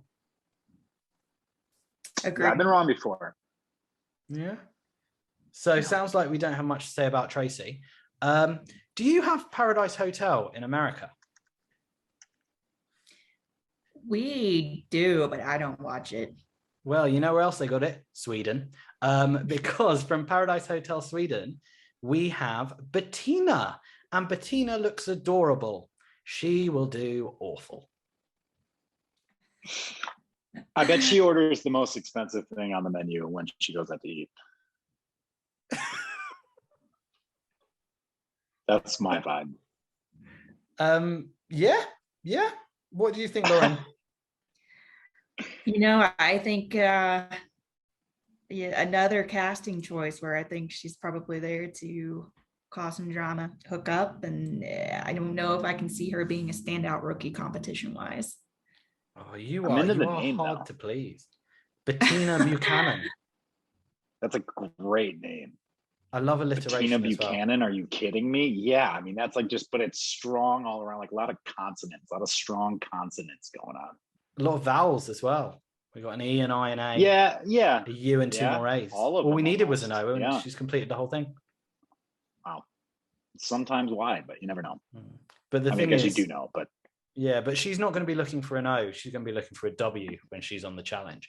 And we spoke about. No, she might be looking for an O too. It's I don't know. Maybe she's looking for the D. Who knows? Maybe she's looking for the D. I'll tell you who else we've got. We got another member of Big Brother Nigeria. Now, my understanding is she was on the same Big Brother Nigeria series as Tasha. I'm not sure how you say it. Esther. What are we thinking about Esther? Now, we can't tell this from her photo, but she looks like she's quite short in stature. But I could be completely wrong. She looks like she's been lifting the weights. She looks like, I don't know. I don't know. I'm literally just doing it based on a picture, but I think she might do quite well. That like body type, the sort of like strong core, like shorter arms and legs, it usually tends to do pretty well on these shows. So I'm bullish as well. I was going to say that body type reminds me of like Dee and Camilla, but then I'm literally saying the 2 people I'm not allowed to say. I know. I actually thought the same thing, that she's built like a Dee and Camilla, but yeah, I think she might be my kind of pick of the rookies for who I think might do well. I think she'll be a bit of a sleeper that we don't really kind of see her for a bit, and then suddenly she'll pull something out of the bag. Do you think the rest of the Big Brother vets will kind of take her under their wing? I don't really know what the format is. So I don't really know, but I do remember when Davon was on War of the Worlds 1, she wanted to get, speaking of people that we're not really meant to talk about, she wanted to get Bear in her team because he was from the UK Big Brother. So maybe just Big Brothers around the world have just come together to be a big family. Yeah, I could see them taking her in, but then kind of putting her, at the bottom of the totem pole in the alliance. It's sort of similar to what they did with Amber last season, but that went really badly for them. Yeah, it did. And really well for Amber. So here we go, a little fusion of Britain and America. We've got the British-born Love Island USA contestant, Lauren Coogan. And from what you said, Lauren, she wasn't on Love Island USA for very long? Well, her and Jeremiah were both on the same season. I think Lauren was on there. Wonderful name, by the way. I think Lauren was on there a little bit longer, but she was not there with the final coupling, if I remember that correctly. Was she there for a fun time, not for a long time? She didn't really, I can't remember her doing a lot on the show. And she wasn't part of one of the most popular couples. So it'll be interesting to see, how she turns out. Do you know who she looks a bit like, Brian? Do you remember War of the Worlds 2? Georgia had a friend on the UK team called Nicole Bass. You were a big fan, if I remember correctly. Do you not think she looks a little bit like Nicole Bass? Oh, I think she looks a lot like her now that you say that. Oh my God, that's my twin sister. Sure. I can't believe she's on the challenge. I was on a few seasons ago, but I wasn't asked back, but now Lauren Coogan's on it instead. You loved her, didn't you, Brian? Yeah, sure, I do. Quick cue, though, for you, Lauren, about Lauren. Does Lauren, not you, Lauren, this Lauren, does Lauren have an accent as well, or does she sound American? I think she had a little bit of an accent, if I'm remembering correctly. Yeah. It's all well, then I'm pro Lauren. It's all about the British accent. Well, you love Georgia, don't you, Brian? I think the guys will be into her. I can see the guys being really into her. Yeah, I can see how that could happen as well. But I can see the girls hating her. But literally like hating her for no reason other than the fact that she's pretty. Yeah. She did post she posted a fun video of the cast, I think, partying somehow. So I think that's probably an indicator that maybe she's there more for the partying. But like maybe she was. Nothing wrong with that. Do you know what I think she's got written all over her? First female elimination. Oh my God. I literally have that written down in my notes. I hate like the notes because I don't. Not anymore. I literally not anymore. Last season I was very thorough. This season, just winging it. But you know how it is, but we're here. It's August. We got the challenge coming. It's like our Christmases have come early. Yes, you know what's coming with that segue. The man from the TV show that I don't think anyone ever asked for or probably ever watched, 12 Dates of Christmas, Corey Lay. Please, Lauren, tell me you know something about this show. I really don't know anything about that show. It's also, I'm going to have to go back and redeem myself and watch all these shows. And then I'll come back and talk to you about them. Please start with 12 Dates of Christmas. Well, so I did watch like a few episodes of that and then checked out. Don't remember Corey at all, though. I do remember it being not like the worst thing I've ever seen, but it wasn't what I needed at the moment, so I just never continued watching it. I like the red blazer, black shirt look. That's a power move. That's like real, like, like coolest guy at the homecoming dance type of thing. So I'm into that. I like his little smirk means that he might be up to something too. But other than that, I don't know anything about this gentleman at all. He looks quite intelligent. Yeah, I'm reading his bio on a website, and it said he's a personal trainer and an app developer. So he could have. He's got the brains and the brawn. Yeah, exactly.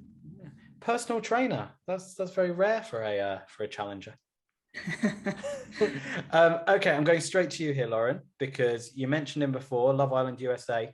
Jeremiah.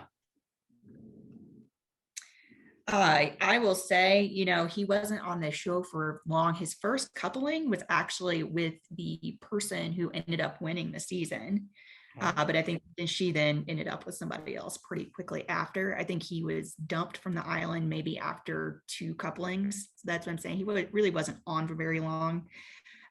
From his video, I personally liked him because I'm from the South. He's from the South. Another, I think, great accent to watch out for.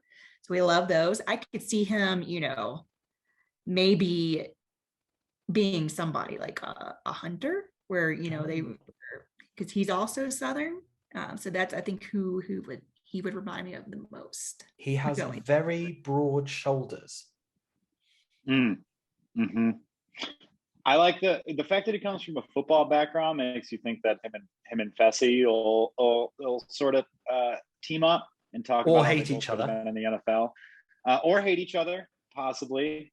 Maybe Jeremiah is cool and he'll realize, wow, Fessy sucks, and not want to team up with him. But I imagine that they'll form some sort of clique of some sort. I'm not a big fan of the half vest over the long sleeve turtleneck, though. I feel like he's wearing the long sleeve turtleneck. He put the chain where he put the chain, and they went, sorry, that's to the Rock. So on the nose, yeah. You need to add the jacket thingy. The jacket, blazer vest. Yeah, you're probably right. They probably told him we did that look last year. We're retiring that. Yeah, but no, he looks like stacked, doesn't he? Stacked and jacked. Former football say? Player. So yeah, I mean, he's got some. What? Do you guys say jacked or stacked? We say stacked. Do you say jacked? Jacked, stacked. Potato, tomato, tomato. Yeah. Sneakers, trainers, candy, sweets. I thought from his video he seems kind of easygoing too, so I could see him being a person that people like being around in the house. So he may stay longer than some of the other rookies just based on that. I got high hopes for him. He looks like he's here to play the game. So I'm quite interested. And speaking of play the game, is that Wes? No, it's Tommy Sheenan from Survivor, Island of the Idols.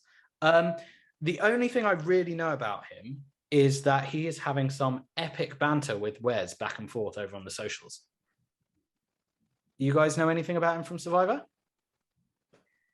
From Survivor, I don't know anything about him, but I'll tell you what, I went to a wedding this weekend, and one of the grooms, red hair, blue eyes, just like this guy, looks kind of like him. And his name's Tommy. And it freaked me out when I saw the picture of this guy, because I'm like, what the hell? I'm going to his wedding in Montana in like 2 weeks. And then I did it and he got married. So he's actually married now. And you saw Bailey on the way back on your plane. Yeah, and my flight attendant, Lauren, I texted Levi on the plane and she looked exactly like Bailey. And then I Googled it and Bailey was at one point she was a flight attendant. Yeah. I swear to God, I thought it was her. I swear to my life. But then her nickname said Cat with a K. So wasn't her. No. Yeah, I'm looking. One thing that's interesting is it says he's a school teacher. I don't think we've ever had a teacher. Wasn't Sarah was a teacher, wasn't she? Wasn't she like an art teacher? Sarah Rice. Oh, right. Mm-hmm. That's quite good knowledge. I'm quite happy with my knowledge there. Well, that means he'll be quite intelligent, which will help him for the trivia, which means that potentially he could leave the show with a year's worth of Burger King. I think I picture him, if the Survivor Alliance happens, he would probably be the leader of the alliance. I could see that. Well, we got 3 American survivors, and then we've got a lot of the international survivors. But the big show that I think everyone's been talking about, Warsaw Shore. Garbo. Now, Garbo reminds me of, do you guys remember International Gladiators? Oh, yeah. Well, we had American Gladiators. Yeah, no. So there was American Gladiators from all around the world. And then it was America, Finland, Australia, Britain, and Russia all came together and they filmed it in the UK and did International Gladiators. And one of the Russian gladiators was called Dynamite. And he looks like a young, he could be Dynamite from International Gladiators' like love child. He has the death stare. Yeah, I want to talk about that look real quick. Yes, I knew you would. Yeah. So with a look like that, it could go one of two ways. Like either he's being 100% serious, like he's like, I'm angry and tough, or like it's like a bit, you know? And I don't know anything about him. I literally never heard him speak. So I'm interested to find out which one of those it is. Really interested. That look tells me a lot. It makes me think. What about you, Lauren? You like his look? Smoldering? He looks a little scary. He's got incredible control over his eyebrows from his picture. But, you know, lovely eyebrows as well. Symmetrical. He looks like he's there to take the game pretty seriously, if this look is any indication. And he's the one who in the trailer, Nam is saying, oh, it's like a game of Russian roulette too. So it's going to be very interesting, although he's not Russian. He's Bulgarian. But anyway, we finally reach a challenger that I've heard of. It's Hughie, the Irishman from Big Brother UK and Dancing with the Stars Island. He is hilarious from what I remember on Big Brother UK. He's got a bit of a temper, nice. Which you don't want to set off. But when he gets angry, he's one of those people that when he gets angry, it's not like Josh. When Josh gets angry, it's a little bit uncomfortable to watch. Hughie's just hilarious when he gets angry. I'll be honest, he is someone that I didn't expect to ever be cast on the challenge, but I'm kind of intrigued to see how he does. I know that he's been posting a lot on his Instagram about being on the show. And yeah, don't count him out is what I'll say. And I do think he will be fantastic entertainment. And a couple of things that I have seen on his Instagram is that Kyle loves him and Devon loves him, which means I love him. Good indicator. Oh, that's an indicator. It's probably going to be funny too. Yeah. Do you love him, Lauren? Well, I don't know Huey, but I mean, based on the fact that this is his 4th reality show and it's a different reality show every time, he is probably clearly built for reality TV. So I think I will end up being very entertained by him. It's technically his 5th, you know. Big Brother UK, wow. Dancing with the Stars Island, First Dates Island, Just Tattoo of Us, and now the challenge. Okay. Wow. Brian, you excited? I mean, not a ton of short. Oh, sorry. Yeah, go ahead. No, I was going to say, based on he's already been cast on so many things, I think this is probably the rookie who we can expect to be on the show for multiple seasons going forward. Interesting. Regardless of how he does in the competition. A challenge mainstay. We've not had one of them for a while. Right. Big Bri, what are you thinking? Yeah, like I was going to say, not a ton of shoulders on this guy, but I think he'll be.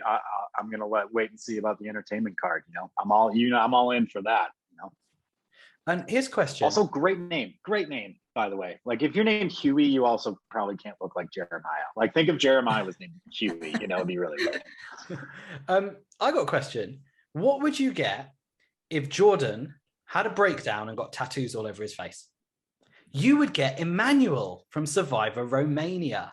I mean, let's be honest. We're really clutching at straws because all of these international players, we don't really know what they can do, but he looks cool.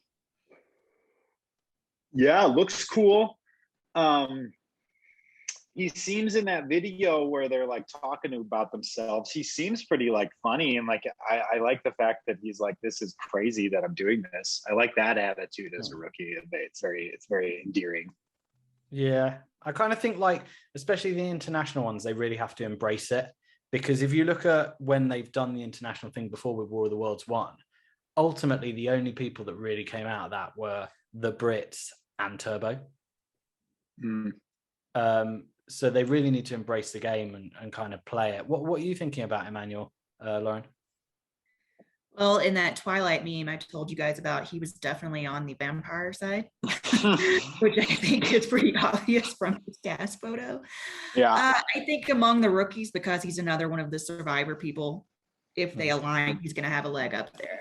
5.5 months. 5.5 months. Right. That's I know. Crazy. Now, I'm going to go straight to you, Brian, for the next one as the chairman of the new hot guy committee. I'm just going to say Logan, and I'm going to let you just go with it. Well, yeah. So it's like, I'm just going to go in order here. I rank them 9 to 1 as far as who I think will be the new hot guy. Now, one disclaimer, I do want to mention Nam still eligible. I know last season he got the title. Lolo ruined that for everybody in the most hilarious way possible. So we at the committee decided to give him another chance. So if he comes into this season acting as the new hot guy, he's still at number 1 currently. But I'm going to go just rookies here. So can I just check? So like to be the new hot guy, it's not just about being hot. No, because they're obviously all good looking. It's about so much more than being hot. You have to obviously be hot, but you have to act on it. Like you have to like hook up. You have to cause drama. You have to like hook up again. You have the fact that you are a hot guy has to be central to your character. That's got to be part of it to be the new hot guy. So I'm just gonna run down the list here, and the two of you feel free to obviously give your opinions as we go. So number 9, I got Huey. Number 8, Tommy. Just the redhead thing. It's a tough sell. Gabo at 7. Corey L at 6. I have Emmanuel at 5, just because like you never know, he might like bad tattoos, but people like that. So here's where it got a little weird between 2 and 4. So number 4, I have Renan, who we haven't spoke on, but I initially had him at number 2, but I kind of have a feeling he's going to go home early. Number 1, he's super young and he seems way too nice.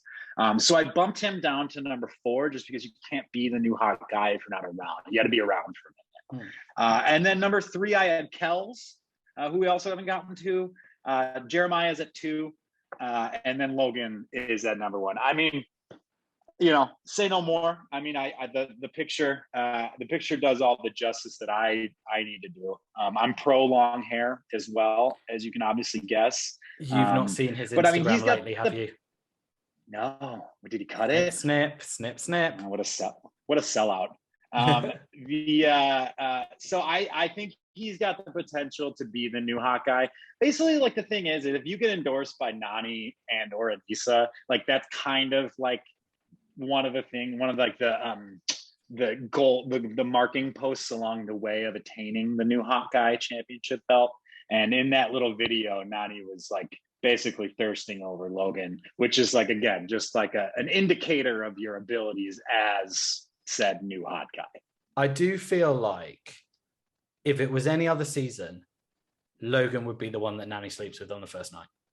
Oh, absolutely. I was gonna say it looks like her type. He kind of looks like what, Aesop? Wouldn't say anymore. Wouldn't say her type anymore. I think Nani's type is breathing. You know, it's just if you're good looking and you're alive, it's like let's do this thing. That's why Nani's the GOAT, man. That's why she's the best. And Lauren, do you agree with the committee? I agree. This man is very attractive. I think he's very deserving of holding a number 1 hot guy spot at the moment. Do you think? I mean, we'll see.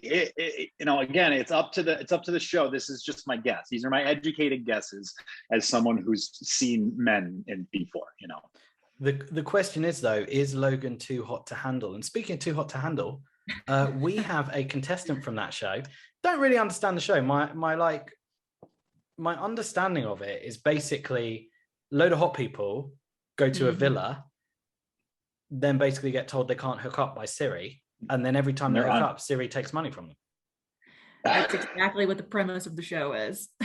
Well, if he wants to hook up this time, he can hook up. We've got Kells from the UK. Now, Kells plays for, I think it's the London Warriors American football team over here in the UK.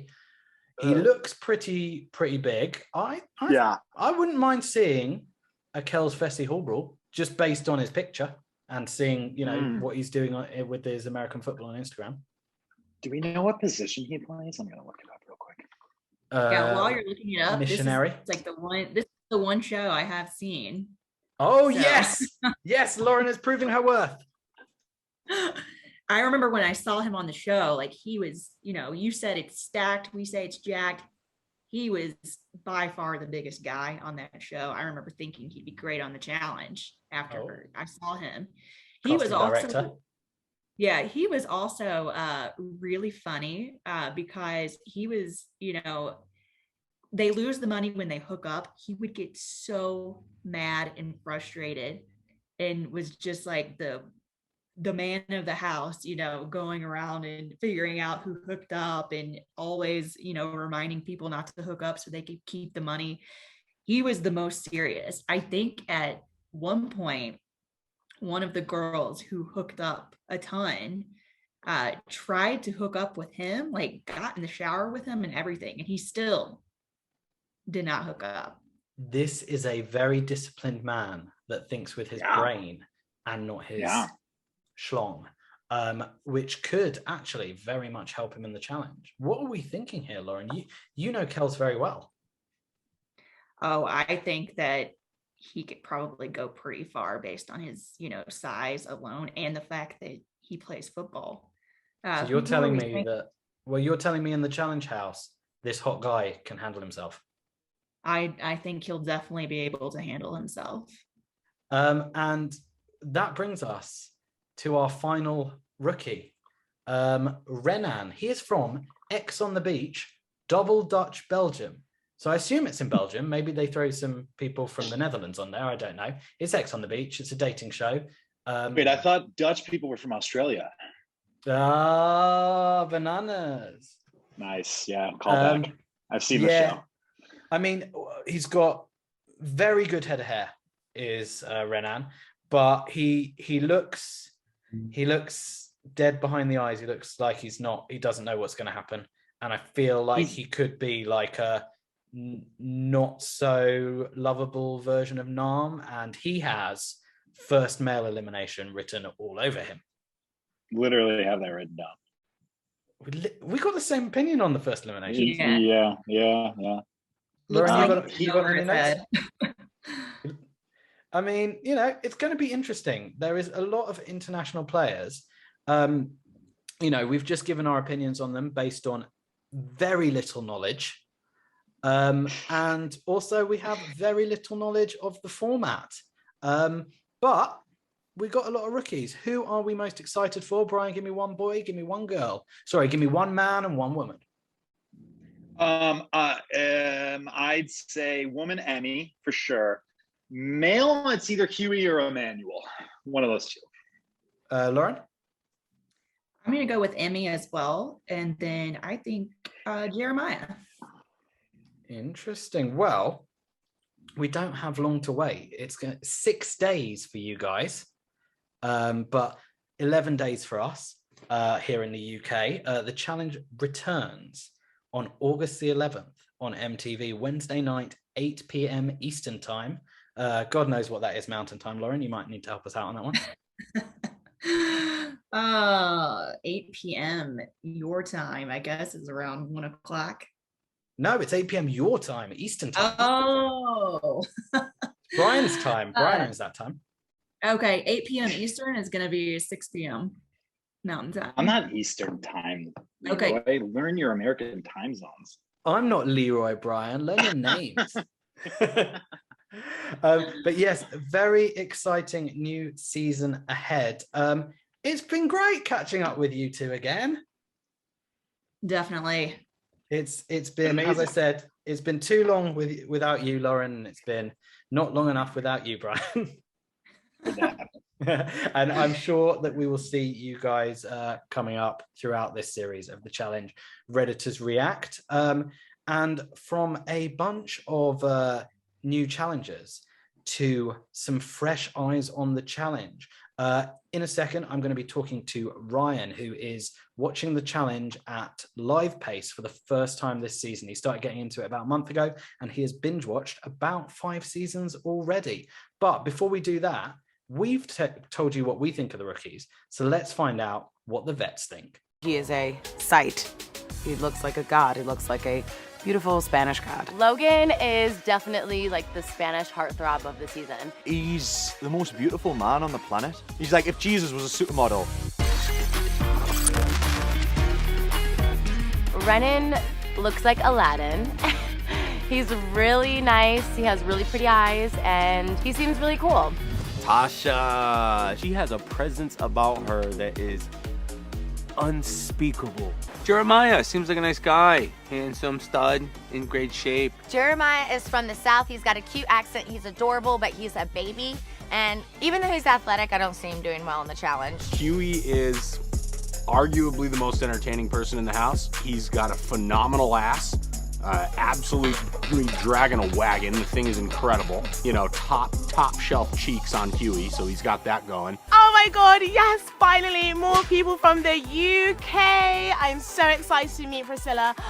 She is so stunning. Oh my gosh, she's just the most beautiful woman ever. So I'm so glad to have some more UK representation. I'm trying with Priscilla to get her on like a UK Alliance basis, but I've always failed with the UK Alliance. I keep trying to get every single new UK person on my side, and it never works. I like Coriel. He seems cool. I also think that it's nice to have a black gay male. I think the representation's important. Tommy, oh, sweet Tommy. First impression, I do know he's a, Survivor winner, the most recent one, I believe. Tommy is like the better looking West, and he's a lot nicer, but he's also part of this big Survivor crew that we have in here this season, so I'm keeping my eyes on him. Michaela comes from Survivor, and I'm excited for Michaela this season because I did watch her season of Survivor, and I know that this girl is going to be a competitor. Kels is a chocolate dream. My British, Austrian-born Nigerian prince. I think for the guys, he might be a little intimidating at first sight, but he seems pretty cool so far. Meeting Emmanuel for the first time, I'm thinking this guy is badass. These tattoos are naughty, and also I feel like he's gonna be strong. He says he's a dancer, and I'm all up for dance fitness, so wow, Emmanuel, I am watching you. Berna is on my list already. Not a good start. She sees like Casey and Nani together, then she's all over Casey. She sees Ashley and Nelson together, then she's all over Nelson. She's too much. Oh, Bettina. Bettina doesn't give a She doesn't care about anything. She is a free spirit, and I love free spirits. Emmy seems really cool. She seems like she's fun. She wants to have a good time, so I think I'll be friends with her. She's on my list. She can sit with me. I mean, Gobble seems like a cool dude, but very quiet, not a social guy. Doesn't really stand out from the pack. Seems like a physical threat, but we know that all those muscles really don't translate into challenges. Esther. I feel like Esther's very hard to read. She has such a straight face, doesn't show a lot of emotion. And I'm like, Esther, what are you thinking? Let me into your brain. I think Michelle is a really cool girl. She seems very down to earth. She's super smart, super fun. There is nothing about her that kind of screams disloyal or untrustworthy at all. She seems very real and very down to earth, and I like her. Tracy seems cool. She seems sweet, but I feel like she's like a deer in the headlights. Like she has no idea what she just walked into. I think that everybody on this show were all like such big, loud people. Like she seems like a pretty quiet girl.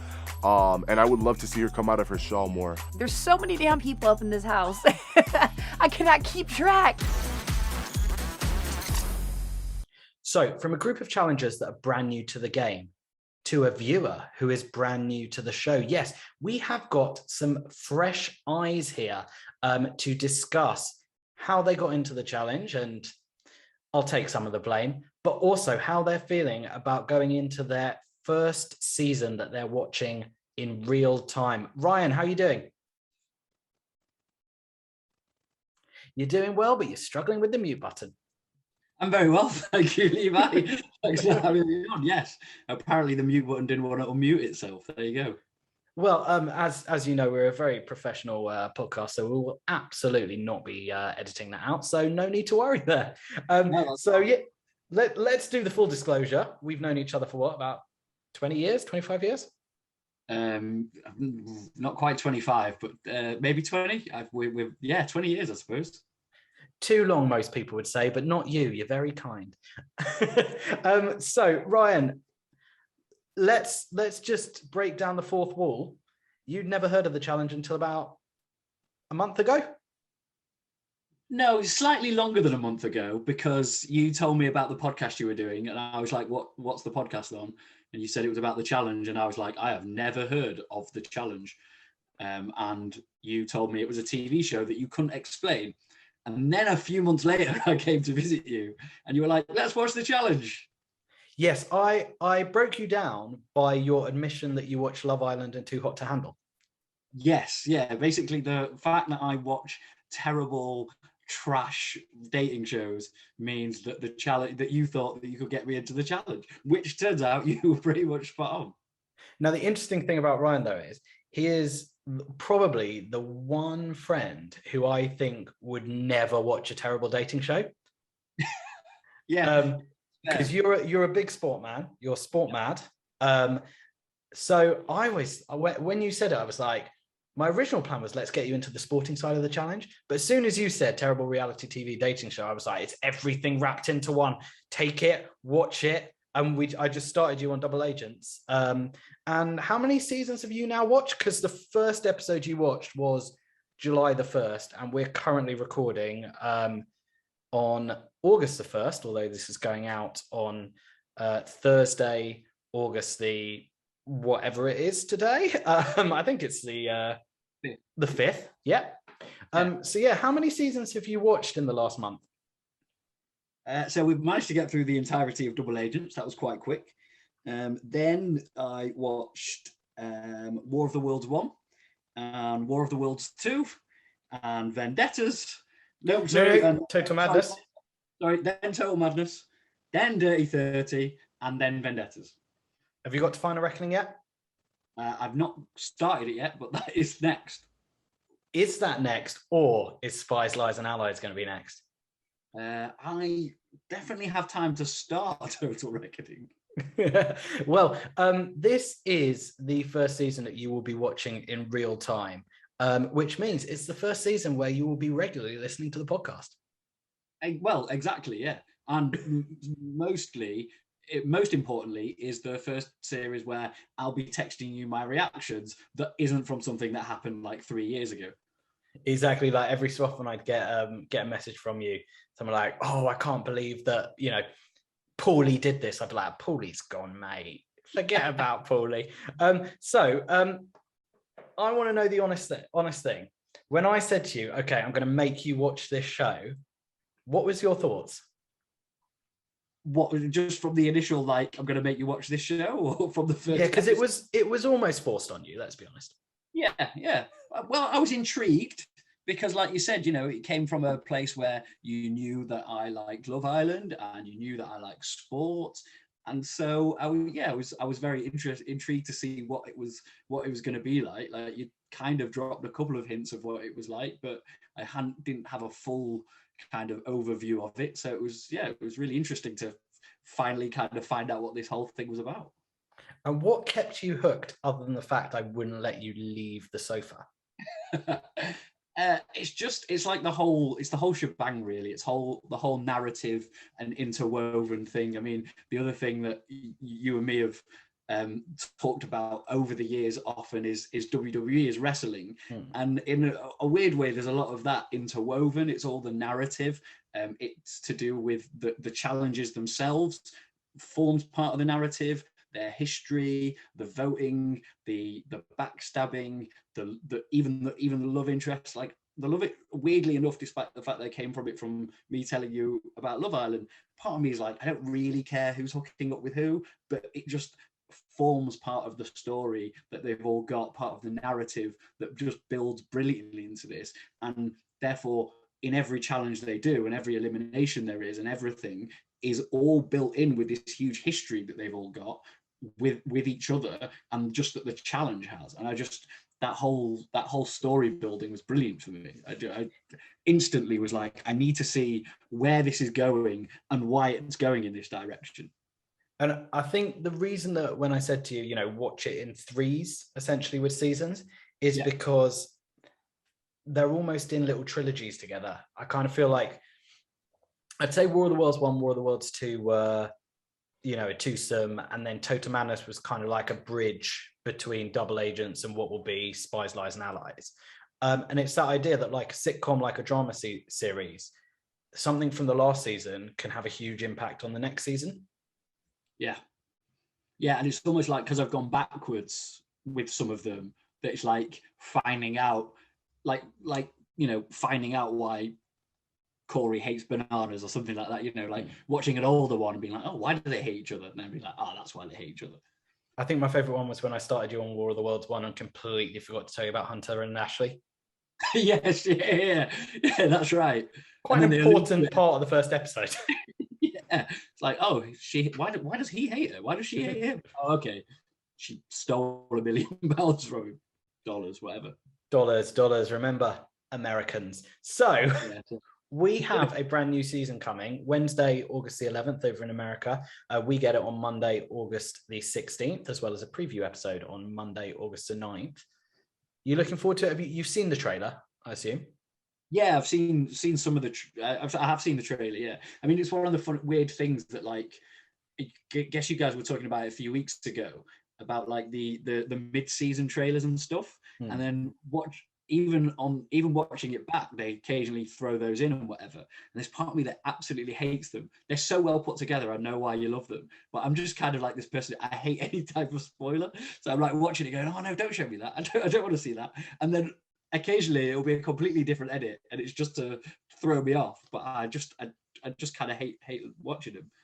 But I think the trailer this season, there's only really one spoiler in there, but I think it's a spoiler they wanted us to see, and we can talk about it because they put it out there. It's Amber coming in with her own entrance. Yeah, which is kind of cool, but kind of again makes me work. Like you guys said the other week, like why the hell is she coming in mid-season? Like that's straight away you're on edge going, what's going to happen here? And I think the interesting thing, and George and I said this before Double Agents, we literally have no clue how this game works. We've got this thing of there's 19 rookies, but there's 17 Americans and 17 international players across the whole cast. So is it going to be another War of the Worlds 2? Is it going to be like War of the Worlds 1, where the Americans are paired up with the international? Is it going to be a solo game? Like, I think that's the intrigue that we've got going into this season. There's going to be some kind of agents twist, surely, after it feels like that's what they're doing. Yeah, so especially like, I think the as silly as obviously the names kind of sometimes sound, the spies bit really makes you wonder where there's obviously going to be some sort of double cross somewhere along the lines, because you don't bring up spies unless you have to, kind of thing. Or lies. Or lies, yeah, well, exactly. But we know there's always lies. We know there's always allies. But the spying element, I think, gives us something new, or something certainly new for me. And that's kind of part of the thing is, because I've still not seen so many of these series, like a lot of it is still new for me. And speaking new, we have got a lot of new people in this cast. I assume that you know Kells because you watch Too Hot to Handle. Yes, yeah, that's right. I'm looking up the list. I'm pretty sure that is about it. Oh, yes. Priscilla, she's from Love Island. I not even sure if I remember it at all. Even it depends what series we choose from and if I was paying enough attention. But what about the returning players? Who are you most excited to see from an entertainment perspective, a competitive perspective, and just an all-round perspective? I mean, straight away, obviously, a podcast favorite in Kyle. Straight away, I'm tick that off on the bingo, guys. Tick that off. Yeah, exactly. Sorry, I brought him up though, so I don't know if it counts. And Devon as well is entertaining. I don't love him as much as you guys love him. No offense, but I think my thing with Devon is that when I was watching Oh God, what series is it again? When I was watching Vendettas and the way he gets rid of bananas, I was like, that is incredible. Love him for that. And then in the last series, when he was like having a go at Josh, I hate Josh. Josh is a big Muppet-faced weirdo, but Devin is so much smarter than him that it just feels like bullying. And there was part of me that was a bit like, oh, he's just bullying the poor sod.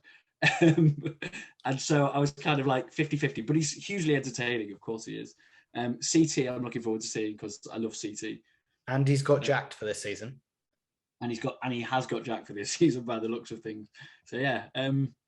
Again, Josh, I'm looking forward to seeing just because, as I said, he's a big Muppet-faced weirdo. So I like watching him lose and cry about things. That's always fun. Big T is back. Love Big T. How can you not love Big T? Nam's back. Sorry? Nam is back. Oh, Nam is awesome. I mean, there's just a wonderment about his naivety. And you kind of wonder if he's actually managed to grow up into the game and understands a bit more, or if he's just going to still be completely lost. Yeah, I think I said to George earlier, I think it's going to help him having a couple of Gerbans on the cast. Yes, yeah. And again, that'll be interesting to see how he kind of fits in, and he'll have, in theory, he should have an immediate alliance that he never really had anyone, did he, in Double Agents? Because he didn't even have his own partner. Yeah, even his partner ended up hating him. I'm going to put you on the spot here, Ryan. Yes. What do you think the format is? Oh, how about? I mean, I've not even seen enough of them to know what I think the format will be. I don't know. What do you want the format to be? How's that? I'd be intrigued to see several bigger groups, if that makes sense. So obviously, like I've seen partners, and I've seen solo, and I've seen in War of the Worlds 2 or 1, they were split. Oh no, 2, sorry. They were split between the Brits and the Americans. But I think it would be interesting if there was like bigger groups, but they were all split. So like groups of like 5 or 6. Almost like continents, maybe. Yeah, but possibly, or just like areas, or even if they were just random, or you had one person from each kind of thing, all within, and I think that's where like the Spies would potentially come into it, because obviously, like we saw with War of the Worlds, where people would double cross and then flip over and go to different teams. It'd just be interesting to see how that would work. And let's put you on the spot again, because I struggled to do it for you. If someone said to you, can you explain this challenge show to me? How would you do it?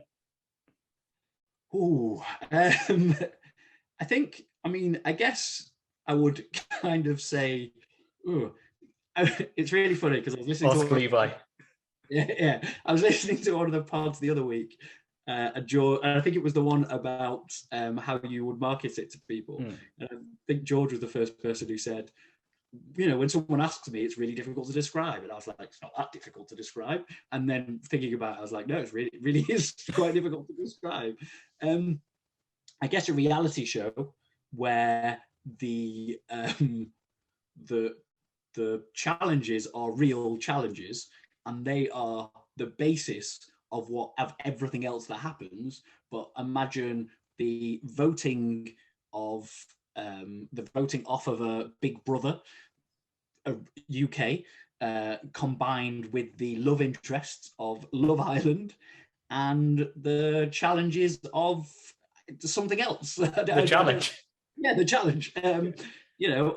Of Survivor, all thrown into one, in a crazy but extremely entertaining show that has had me hooked from day one. Day 1 of July this year. Day one of me watching it. Yeah, I think that's that thing.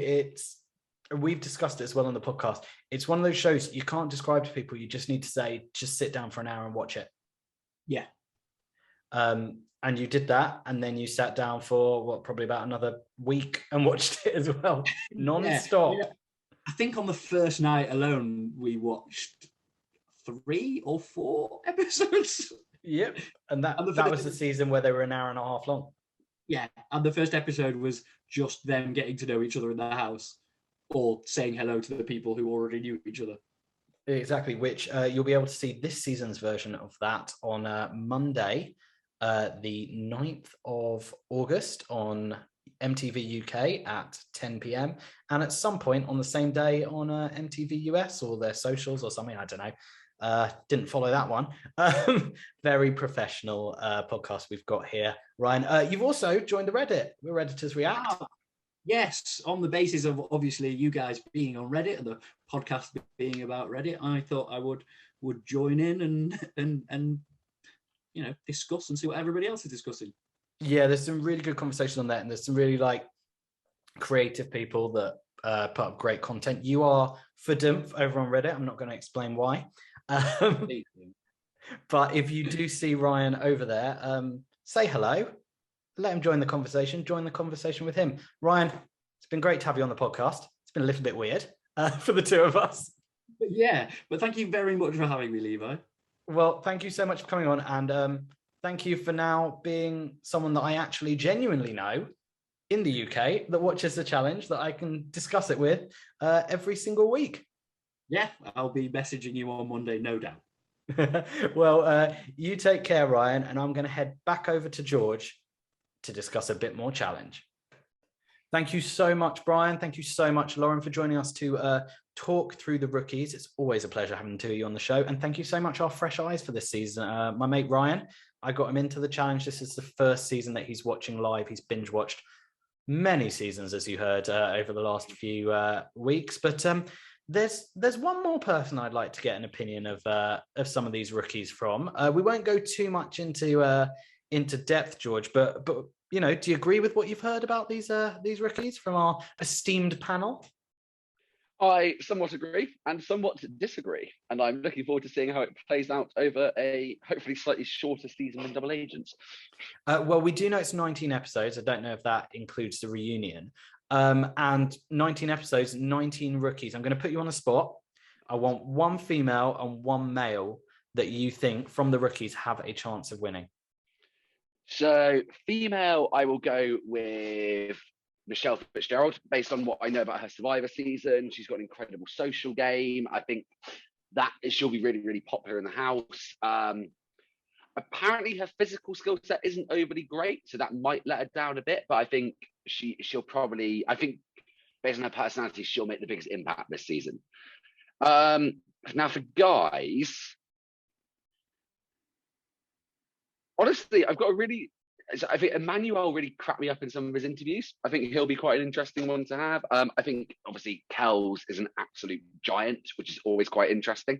And dark horse, Huey, because people already seem to love him from stuff you've told me and shown me. And if his background was a dancing show, that usually translates quite well to fitness. Well, yes, he was originally on Big Brother UK, and then he was on Dancing with the Stars Island. But yeah, I think Huey's going to be an interesting one, because I think he'll be a bit like Big T in that he can socially get his way through the game. So yeah, I'm very interested to see how he does. If we're looking at the British bias for this season, let's just quickly go through it. So you and me will be heavily biased on the following people. Priscilla from Love Island UK.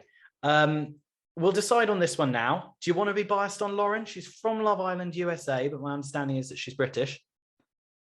Yeah, let's get Brits stick together. Well, Yeah, they come on, should. Lauren. Unlike the Brit Alliance on World War II, which seems to screw over most of the Brits. Come on, Lauren. Then if we keep scrolling down, Huey, we're going to be big fans of Huey. I think he's going to provide a lot of entertainment this seson. Devon and Carl already love him. Yeah, first Irish person ever on the challenge, right? I think so, yeah. I can't wait to see him go toe to toe with Devon for beers. And then now it's just pure coincidence that he's British, and it's not just because he looks absolutely stacked, but we're gonna have to be biased for Kells. I am going to be biased to Kells. One, I'm scared. Like, that man is, I think he's like 6'6", pushing 125 kilos, which is like the same weight as most terrifying professional rugby players, to be honest. Plus, I think he plays for the London NFL team as well, from what I've seen on his Instagram. Please put him against Fessy in a hall brawl. Just please. I haven't had a good hall brawl for ages. The last 4 have been terrible. Amber. We love the Amber hall brawl. I've never seen anyone get lapped during a hall brawl, Levi. I don't know how that's physically possible. Well, you know, we have this season. It is upcoming. We've got the preview episode. We call it episode 0 last season, so we'll call it episode 0 this season, coming on Monday, which is the 9th of August. It's going to be at 10 p.m. on MTV UK. I don't know the exact timing for MTV USA. And then next Wednesday, 11th of August, America, you get it first. The Challenge, Spies, Lies, and Allies premieres. I think it's 8 p.m. Eastern on MTV USA. And then Brits, you don't have to wait too long. 5 days later, Monday the 16th, you'll be able to see Kels, you'll be able to see Huey, you'll be able to see Lauren, you'll be able to see Priscilla, you'll be able to see Big T, and you'll be able to see the K-Dog. Monday, August the 16th, MTV UK and Ireland at 10 p.m. George, I wasn't that excited before we started the podcast, but it's bubbling up. It's bubbling up. It is building. I also was to say it doesn't feel real till it's back out. But yeah, I'm very, very giddy.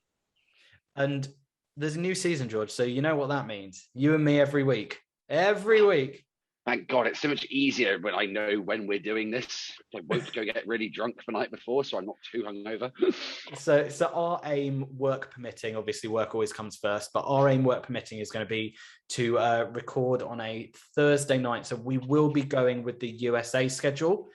So our aim will be to record on a Thursday night and try and get it out by 7-8 o'clock Eastern time on a Thursday night.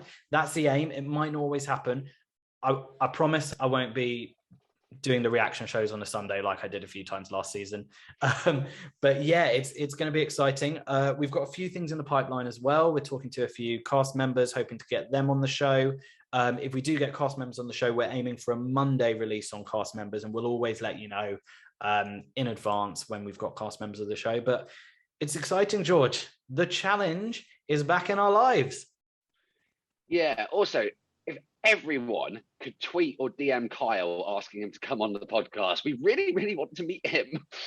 Yeah, that is a big aim for us this season. Yeah. Get Kyle on the podcast. Now, we're going to have a few tweaks to our usual format of Redditors React. We hope you're going to enjoy them.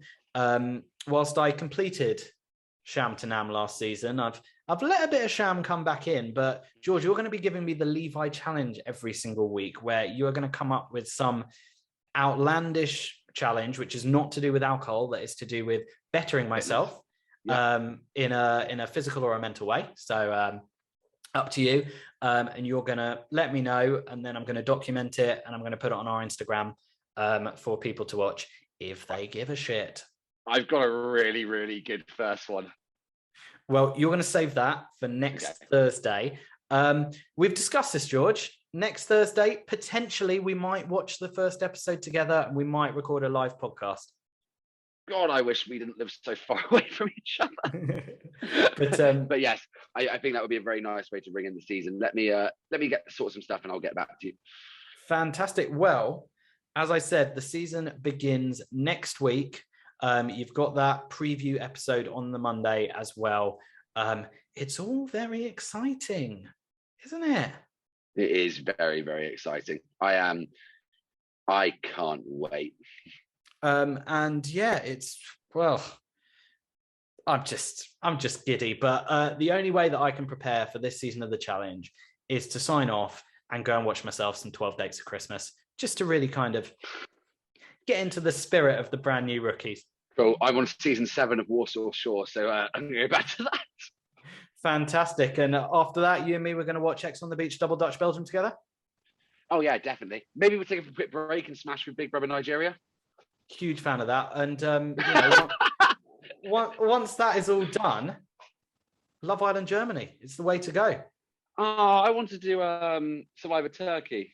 Well, you know, it's only 5.5 months to get through if we want to watch Survivor Nigeria. Not Survivor Nigeria, Survivor Romania.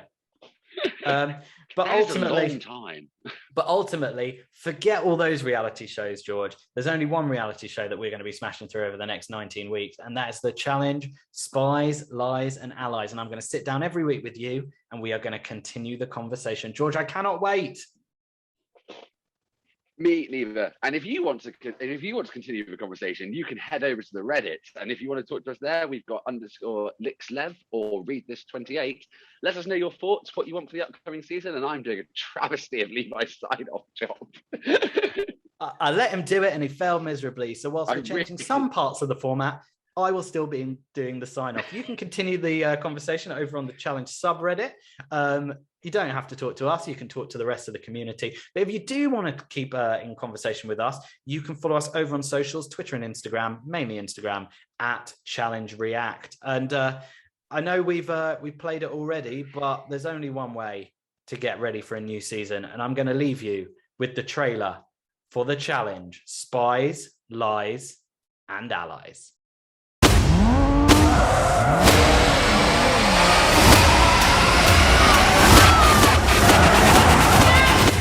I think